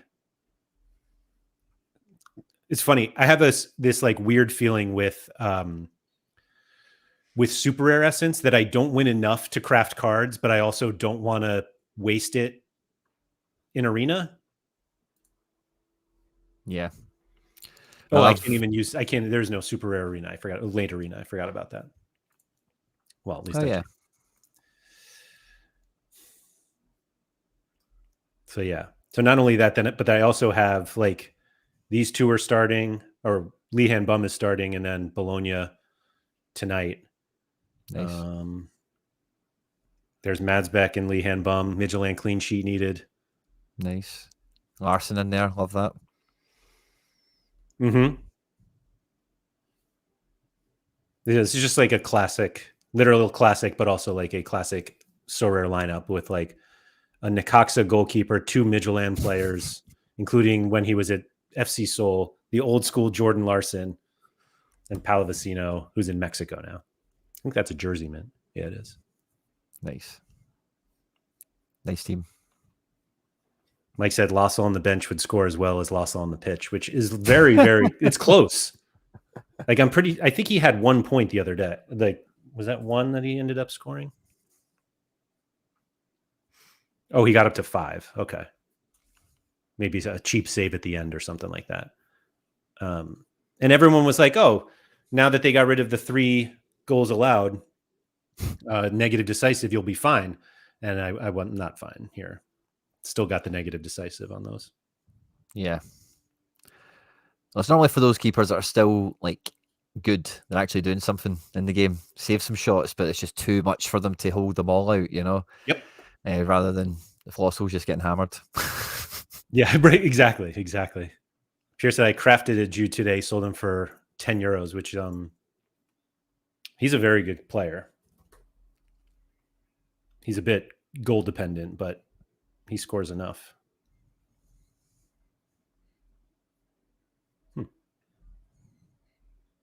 Well. So yeah, I'm just trying to get those cards. And this is a classic example. Like I had all these cards. What do I do with them? And Arena's the answer. I've got a full in-season Midtjylland stack for Arena. Good luck to us today. Quinny, I just got a blind offer for my Santi Cazorla jersey mint card. Acceptable offer or someone trying to be cheeky? I don't even know. I would argue that anything under $1 million is cheeky. Fair. Cazorla jersey mint. Sure. Collector's item for sure. I'm pretty sure I have him.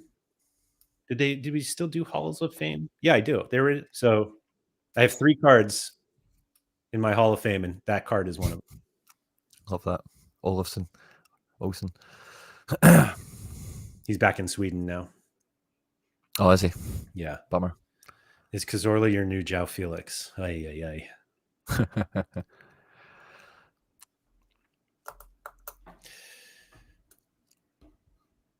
I don't want to say how much the offer was, but it's not 100 ETH, which is what everybody would. That's the João Felix number. It was below that. Fair. Below that. It's a nice piece. What's that? It's a nice card. It's a nice piece. I'm not sure he was playing. I mean, obviously he was playing that season, but I don't think he played that much. But I remember it being available, and it was like, I loved him at Arsenal. He was like, he was so fun to watch. And it's one of those weird ones that, like, obviously it's not an Arsenal card because we didn't have them when he was there. But, you know, we have cards like that in the game where you're just kind of like, there are legends that happen to play. Actually, went down that rabbit hole, I think last week, where like we have like Frank Ribery cards on the platform. Yeah. Aaron Robbins on there. And it's just like, you forget that these guys, I think the conversation came up because we were like talking about players who had cards that we would consider as like legends anyway. And Zlatan, we have AC Milan cards from. And that's just like the rabbit hole you go down on Sorare, where you're like, it is cool that we have these cards, and people kind of like forget, you know, nobody's thinking about Robin playing for Groningen. Like it's, they think of Bayern Munich and stuff like that. So it's fun to find those cards, and it feels like this Cazorla one is kind of in that boat. Oh yeah, totally. First player that came to my mind when you mentioned that was David Silva. He got some Sociedad action before an injury curtailed his career. Yep. Aguero, Barca cards, Tevez, Boca cards.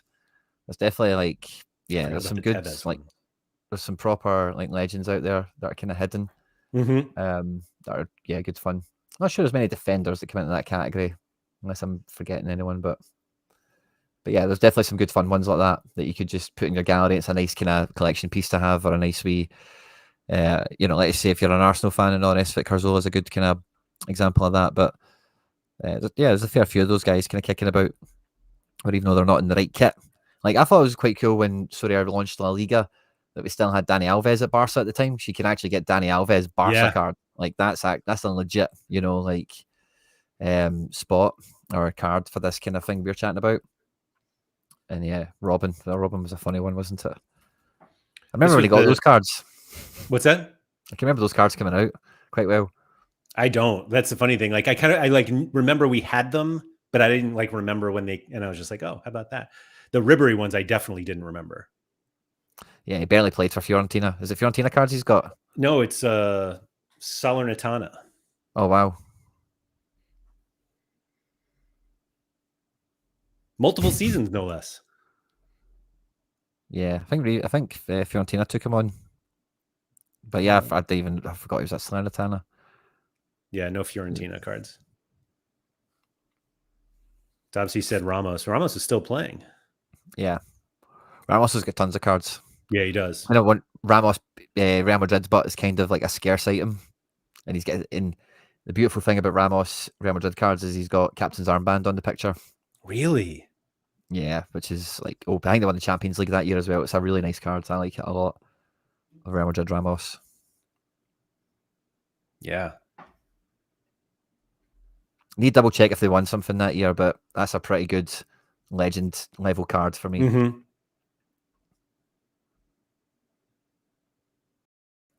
Like I said, wasn't Groningen Robin's first club, and he came out of retirement to help them. That makes sense. I don't think I couldn't think of another reason for him to go there after Bayern Munich. It's definitely something like that, Mike's right, I think. Because it was like, the cards came out, it was like they were issued, it was like, oh, they're actually, so it might have been like a mid-season thing, but I remember them coming out, it was like not that people were pure excited, I don't think they went for anything crazy, but they definitely didn't go for buttons. People were aware they came out at the time. It's like, oh, Robin cards are on, But yeah, that's always a fun wee trip down memory lane, those cards. Zlatan's an easily forgotten one as well, because he was kind of like, even though he was old, he was still like operating at a really high level for a fair while there. For sure. One thing I noticed about the Sergio Ramos Madrid cards is that there are no limiteds, because it was pre-limiteds. Cheeky. Yeah. I'm pretty sure Zlatan I thought he had honeycomb ones too.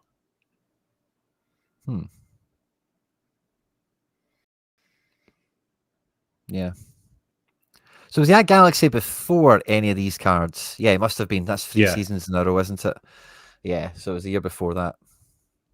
No big head cards.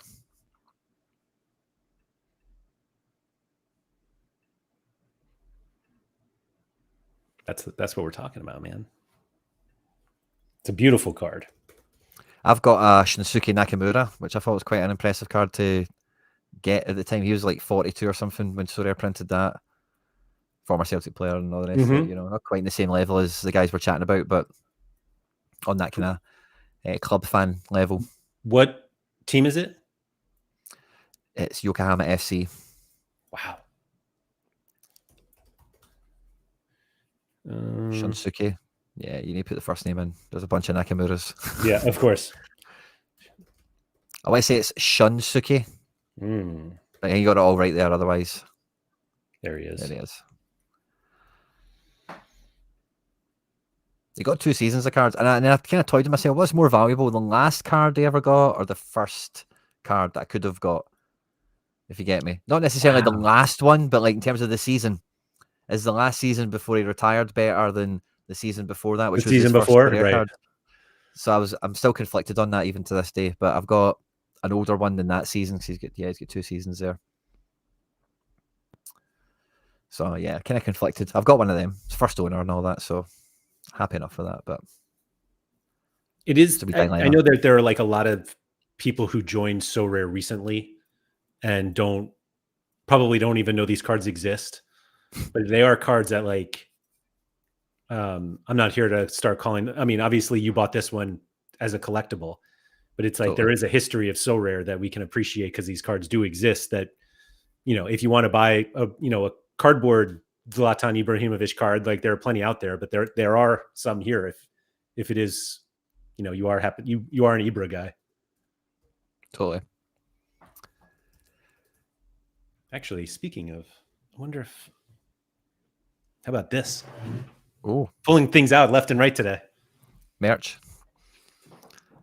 Tangibles. Not merch.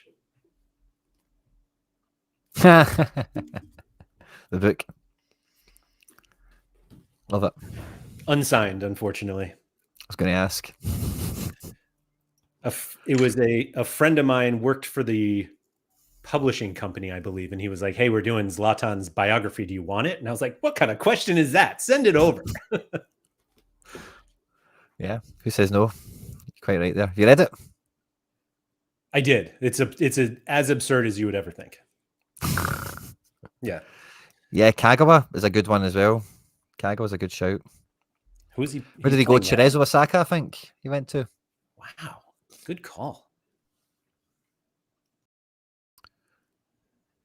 Still only 36? Yeah, man. It's been around for a while, eh? Ooh, that's a nice card. Yeah.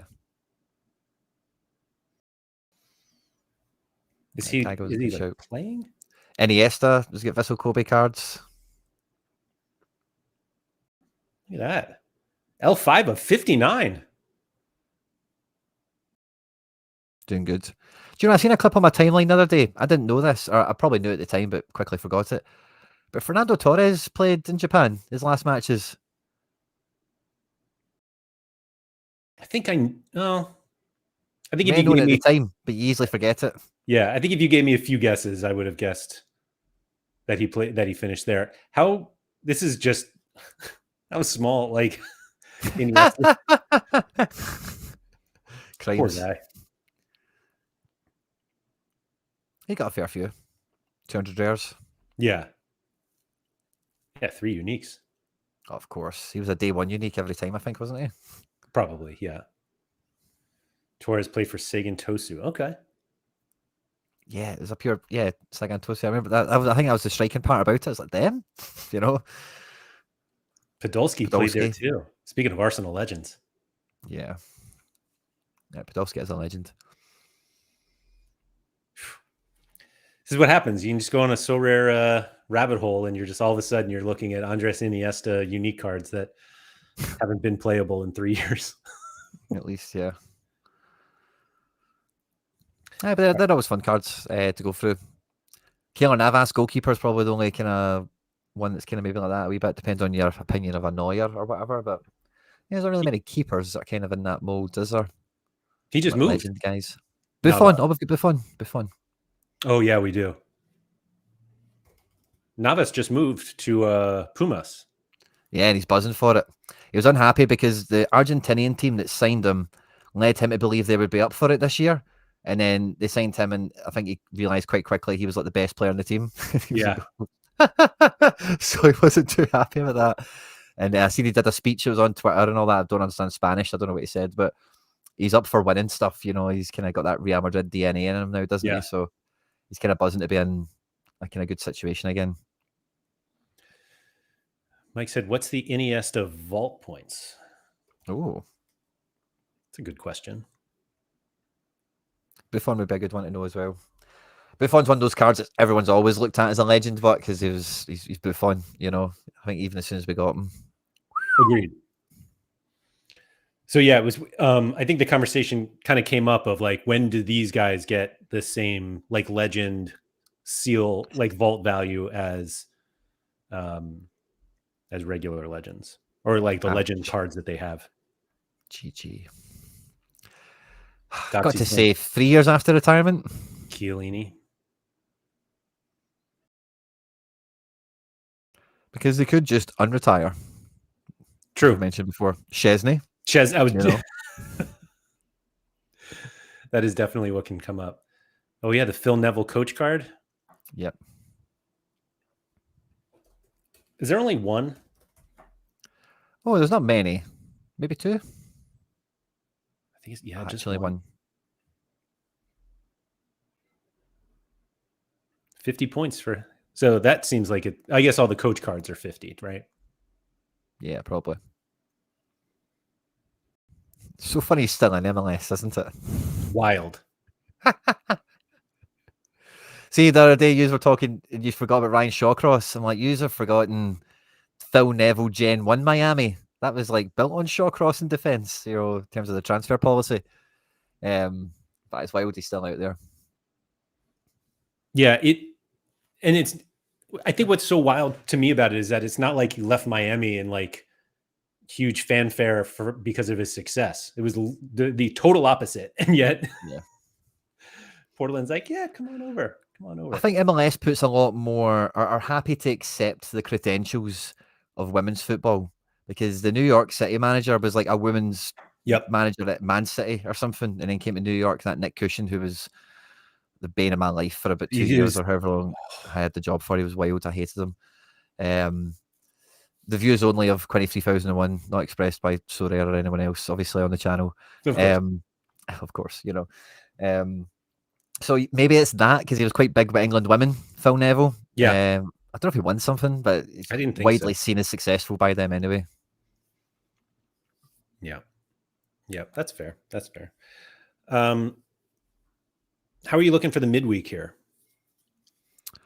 I think I've managed to put together some fun little teams. I would need to jog my memory to see what they are, but I think with SO7, like I say, I'm always, there's lots of New York going on, so it's just going to be heartache and heartbreak. We're quite a fun first team, I would say. I'll hit the share screen if you want to show it at all, but sure. I haven't even made that yet, so. Leagues Cup actually comes at quite a good time for this all-star malarkey, because the Leagues Cup can't go anywhere else anyway, so it's just quite fortuitous it starts this way. Maybe need to check that Julian Fernandez, because he's not projected to start or whatever. I don't know if that's just because he didn't come off the bench at the weekend. I think that's a positive rather than a negative, just with fixture pile up. And your man, I don't know why that says low, because their game was suspended at the weekend. I don't know if that's just, again, a kind of default kind of thing for not having a game played recently or something. But that top team, I really like the double Seattle midfield. The new New York City attacking midfielder has defender cards, and the defender card scores really well. Yeah, you know it, Laird. So the stack might actually be possible finally with a defender card from Elche coming in. And then that Kratzik guy I was chatting about earlier, he plays midweek for Salzburg against Bran or something like that. And I think it's a Champions League qualifier. Larson up front, James Rodriguez in Leagues Cup action taking on Montreal. So I quite like my first team. It's quite fun. Then the other teams are just kind of like New York City. Kind of collection-y pieces, aren't they? Navas and goals. I might move Navas up the pecking order at home to Orlando. But again, that won't be easy. Orlando are good, but seeing that he's fired up and he's like the leader in the team, love that. Yeah, absolutely love it. There was a note on Sorare Inside from Deke about it's actually not about Mickey, but it's about Cuevas, who they have over him, that said that he was in the starting lineup on Friday for the game that was postponed, and so he just thinks that gives him a good chance of starting this midweek, but he has it at 60-40, so it's not like anything is set. Yeah, maybe they were planning on resting your man to play Leagues Cup, because maybe that's where LA Galaxy's best chance of doing something this year. Because it's not in the league anyway, is it? Yeah, no, it's certainly not in the league. So yeah, maybe, who knows? I'll read into it a bit more, but yeah, good to see that kind of cautionary symbol there to keep you on alert. Yeah, I'm excited about Fernandez there at New York City, just because I have his card. It's as simple as that. Yeah, I went and got it especially. So yeah, and it feels like NYC are kind of, I don't know if they're quite coming together or whatever, but they've got a lot of Argentinians now. So like, surely if they're going to get going, like, how many more do they need, man? Come on, so new defenders on the way as well. I won't get into NYC. It's not part of the show today, I suppose. But I quite, I suppose I said I'm not going to talk about them, but I guess on this note, like, the NYC collection is a lot more appealing to me in All-Star now, from the classic point of view. Like all these classic cards I've been accumulating over the years, like for all the multiples and good XP I've got on all of them, quite happy to play them in All-Star. So Leagues Cup being here, as I said earlier, it's not actually a bad thing. For my classic cards, I quite enjoy it. Then season's another matter, but it's not really an issue because it's not MLS utility anyone's losing, is it? It's kind of break from the league. So nothing's lost. That's fair. I was just going to pull up the prize pools seem pretty good for a midweek. Like midweek All-Star, I feel like we've kind of grown. Sometimes it's there because we have cards, but like top 5 get stars, 6 through 20 get a tier 1, 21 through 40 tier 2, and then 1,000, 500, 250, and 100 essence. I don't even know what game, like how many games we have, but it seemed like the list wasn't short. A lot of European qualifiers in that League's Cup looks what's kind of the agenda there, doesn't it? Sporting Cristal, yes, maybe some Sudamericana on the go. That's a Shakira and qualify. Yeah, so it's kind of like continental stuff, isn't it, really? It feels just like a very Sorare game week. Totally. Especially in like July, August, Midtjylland Hibs and fun games like that. Let's make some lineups. I like this. Do you ever use the suggest to see like just what it spits out at first? Do you know, I kind of weaned myself off of that on Sorare data, so I've never really been that inclined to click it. I'll maybe give it a try before the weekend or something, maybe for some fun, but it may actually be quite useful for SO7 because it is a totally different lens you need to look through now, isn't it? Like before, like I was always happy just picking one defender. I very rarely went double defense, but see now that I'm forced to do 2 defenders every team, like it's a different problem. It's a different build you need to do altogether, isn't it? So yeah, I might actually give it a wee shot ahead of the weekend, see if it helps me any. I'm still not used to having to do that, and so when I was making lineups last game week, like I would pick my defender and then I would just search for the midfielder that I wanted. Like I remember Hakan Evjen specifically, but I like clicked my defender and then I went up to the player search and just typed in EVJ because I was like, and he wouldn't show up. And I was like, I don't have him in another lineup. And I actually closed the lineup out, went back to see all the lineups I had already made, couldn't find him anywhere. And I was like, where is he? Click back in and I was like, I need 2 defenders first. Yeah. But that's the first time I've ever hit it for SO7. And I'm not sure I could make a better lineup myself. That's pretty decent. Alba should be playing, no question about that. Messi, Brunetta. Oh yeah, that's a lot of fun, isn't it?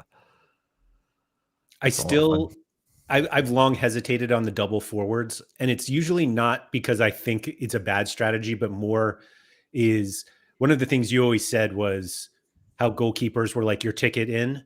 And I actually, over the years, have accumulated enough goalkeepers where I actually feel like forward is my ticket in. And so using 2 tickets on one lineup, I'm like, do I really want to do that? Forwards have kind of evolved into this problem position over the last couple of years, haven't they? Because maybe a few different reasons, the way Real World Footballs went and whatever. But Brunetta is not really a forward card, is he? He's just a card. Messi is kind of the same. Like some of them, if they're a smasher, their position's kind of irrelevant, I think, isn't it? Mm-hmm. It's more if they're kind of questionable or the fixtures maybe not apex perfect. But yeah, no, I'm quite with you. I think triple mid, triple defense will be more common than double forward for a lot of people. But double forward, I think a lot of people end up, when they're sketching their notes out and building their teams, maybe fall into the trap of thinking that, I'll just do that for symmetry or for convenience or whatever. But it's actually kind of hard to get that many forward cards that are usable to the same level. And you are missing out by not having a mid or a defender because the forwards, like, they do have a different price point to these other positions and relative to, how many of quality are available and whatever. And you can generally get more points per pound in defence and midfield than you can at forward.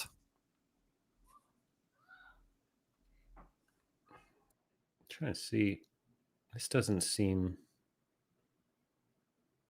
I don't know what matchup that is. The only reason why I'm hesitant is because Petroli plays for Godoy Cruz and shows up as God. I don't know who Budo's playing. Yeah, it definitely won't be. It definitely won't be Cruz or Godoy Cruz. Yeah, God, I wonder who that is short for them, for Bodo. That's a brain teaser for me. Yeah, I don't know. But yeah, Brunette. So the only one I would consider. It's what's funny with using the Sorare power grades. Like the only players better than that I have than Brunetta are Evjen and Pallavicino, and they're already in the lineup, which I already just mistakenly got rid of. There we go. It's Strom's Gazette. God is like it's in the last 6 digits of the the name. So I don't know why that's the acronym for it. Stromsgodset. I think those come from Opta anyway. So sure, okay, fair enough. Josh said there are 3 games in a row, isn't it? No MLS between. There's no, the league shuts down. Well, it did Yeah. last year anyway. I don't know if they planned on changing that structure, but I think I'm sure that was the structure. The league takes a month break and plays this cup. Yeah, so they play. So for New York City, at least, they play Tuesday, Friday, Tuesday, and then MLS picks up the following weekend. If they don't progress. If they don't, correct. And That's if they harsh, do, man. I thought it was like they'd have the time off. I thought it would be that is harsh, man. MLS know how to crack the whip on players, man, don't they? And not everyone is playing. Like not every MLS team plays in Leagues Cup. Oh, really? I'm almost certain about that now. For some reason, I thought unless it starts, it would make sense because there is a lot of MLS teams and not as many Mexican teams. Yeah. So if I remember correctly, they did 18 to Leagues Cup, and the others play U.S. Open Cup. Okay. Because I unless that's starting the following year, but I didn't think so. Like this isn't enough. There's just not enough games. Because I think, let's see, are there any MLS versus MLS? Yeah, there are none. So they basically just did enough to the same number as Liga MX teams. There's a break for some people. That's good. Yeah. Well, yes, it's a break because I think they're playing like Leagues Cup. Like LAFC, are they in here? No, they are. I'm trying to like randomly pick a MLS team that may not be here. Like Colorado, are they here? Oh, they are. I'm not very good at this now.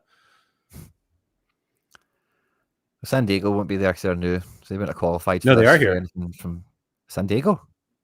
Yeah. Really? What? How did they qualify? They just showed up. Yeah, MLS versus League MX, but obviously there are more MLS teams, so there are 4 that only 4 teams from MLS and 4 from Liga MX progress. Okay, Vancouver's not there. There's one. So let's see if they actually get a break. Yeah, they do. So they're off until the 9th. That's got to be nice. We get the return of gold. That'd be fun if that eventually happens. There you go. The mysterious injury. That was quite mysterious, right? Yeah. Indeed. Yeah, I don't know. But let's see. I do have my multi-club. I will say that one of the things that I'm like waiting to do, and I need Champ to come back, but I'm going to make an SO7 team from my River Plate collection where all 7 players now play for different clubs. That'll be fun. Like that'll be good. It's so dumb how excited I am about it, but I'm going to do it at one point. I'm trying to think of where. No, that's not where it is. So here we go. Like this is what it would look like. The Ren team must have a build in it. It doesn't have a goalkeeper anymore. That's the problem with it. Where did I just see that players with no game not playing this week? Here we go. All right, so Armani, I'll get rid of these guys. The defenders, actually, no, I can do I'm pretty sure I could do the defenders. Is Gonzalez Perez in this one? No. I'm just going to randomly do it. Hold on. So I can do Paradella, Palavicino, and then the one that got away is Julian Alvarez. Maybe I have to do a defensive stack. Montiel. I'm like blanking on who the other one could be. But like this is why I love the idea of SO7 because I can just put more of these guys together. Here we go. Who's still playing? Anguilari kind of plays. Oh, I guess I could play Petroli. Oh, man. This is going to, like... And I need a...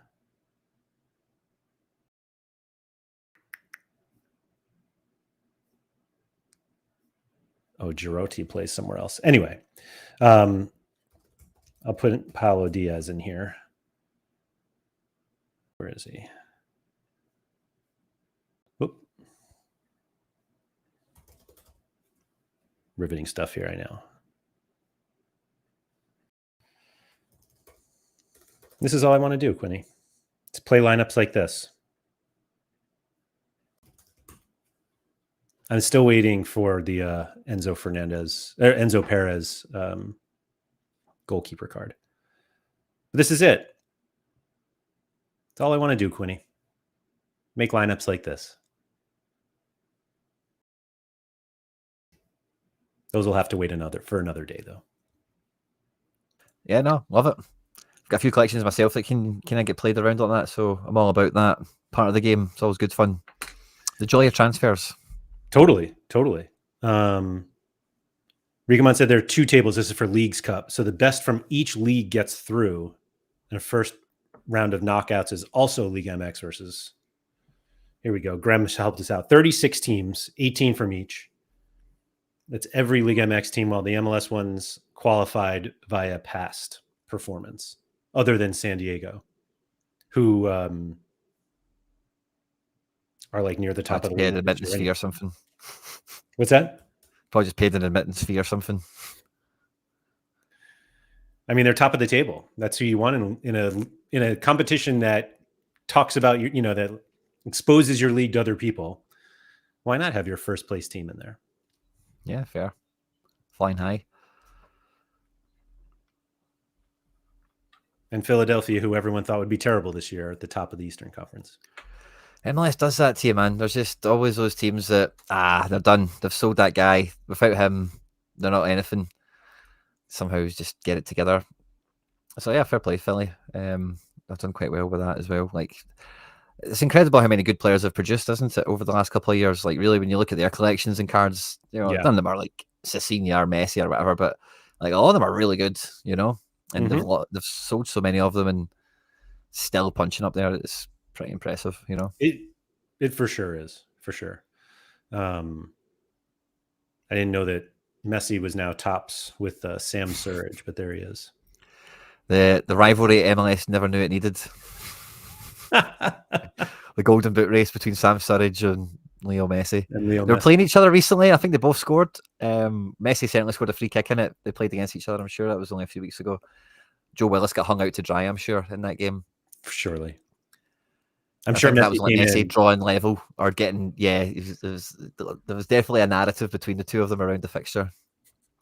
I'm sure Messi came in thinking he had to show Sam Surridge who was boss. And look at the picture we've got of Evander here. That's straight off of Instagram or something, isn't it? Was just about to say that. It's like on the beach or by the pool or something. I don't even know what his card looks like. Kind of looks like AI as well. Does he not exist? Oh, Samuel, excuse me. It feels a bit different, that picture. It's like what I was talking about Evander's picture, sorry. Oh. It does look like I think there's a pitch behind him.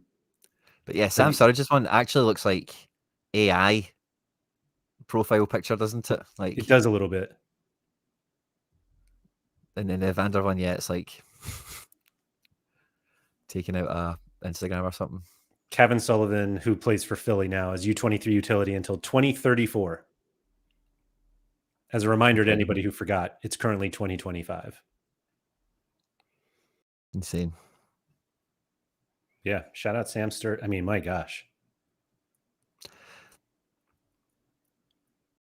The new 100 colour has been a bit of a talk of the town. I quite like it on my phone. I do see any people that aren't quite enamored with it. I can kind of get it on desktop. It's not quite as clear, but I think on mobile it kind of pops quite nicely. Interesting. So I've kind of, just seen that there and thought I would raise that. I do know there were some people talking about how when they introduced this blue, or a more bluish green, however you want to talk about it. I'll be honest, I didn't even know. I don't have enough players that score 100 that I didn't even know that there was a different one for 100. I do think it looks good on the actual play page. Again, I've still got the screen share on, so I'll show you this in case. But I had a player hit it. I thought on your phone that looks quite good, like it's like inflected with the shininess, you know. And I was like, yeah, that is quite nice. I do quite like it. You do want 100 to like pop off the page.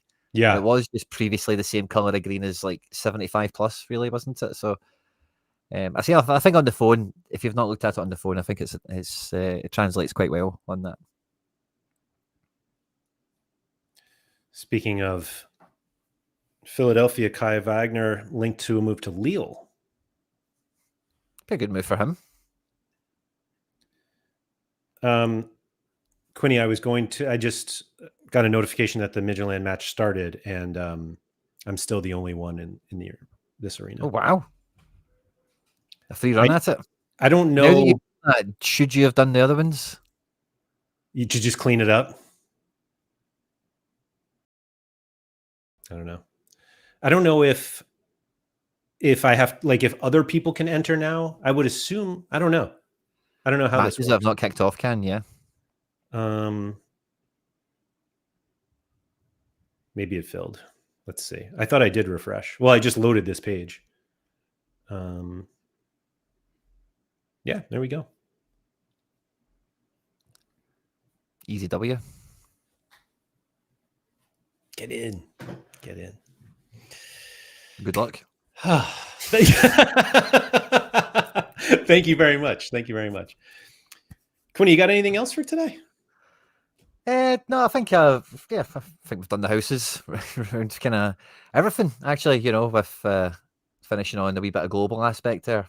But yeah, no, it's been an absolute pleasure, mate. And I say a joy and an honour to be invited on the inaugural episode of the Sorare Spotlight here. So thank you very much, mate. I appreciate it. Yeah, of course. Just a quick thing before we say goodbye. Andrea said people can join later, which I didn't think. I don't know if that's like, because like I can't not kicked off yet. Could do what you've just done, and you're sitting there already, basically. Yeah, maybe. I don't know. We'll see. Yeah, we'll see. Anyway, thank you to everybody for coming. I was gonna say, if you could please like, subscribe, all that good stuff. Shout out to this guy right here. Appreciate everybody coming in for the first episode of Sorare Spotlight. The idea here is that this is happening every week. I'll have different people in. I actually have an idea for next week already in terms of things that are changing on Sorare, and hopefully getting somebody from Sorare to talk about it. But I haven't talked to them about it yet, so we'll see. But anyway, really appreciate everybody coming in. Good luck with all of your midweek lineups, also for the weekend, since if you're just watching us channel, you won't see me until after that happens. And yeah, thanks so much for coming, and make sure you get outside.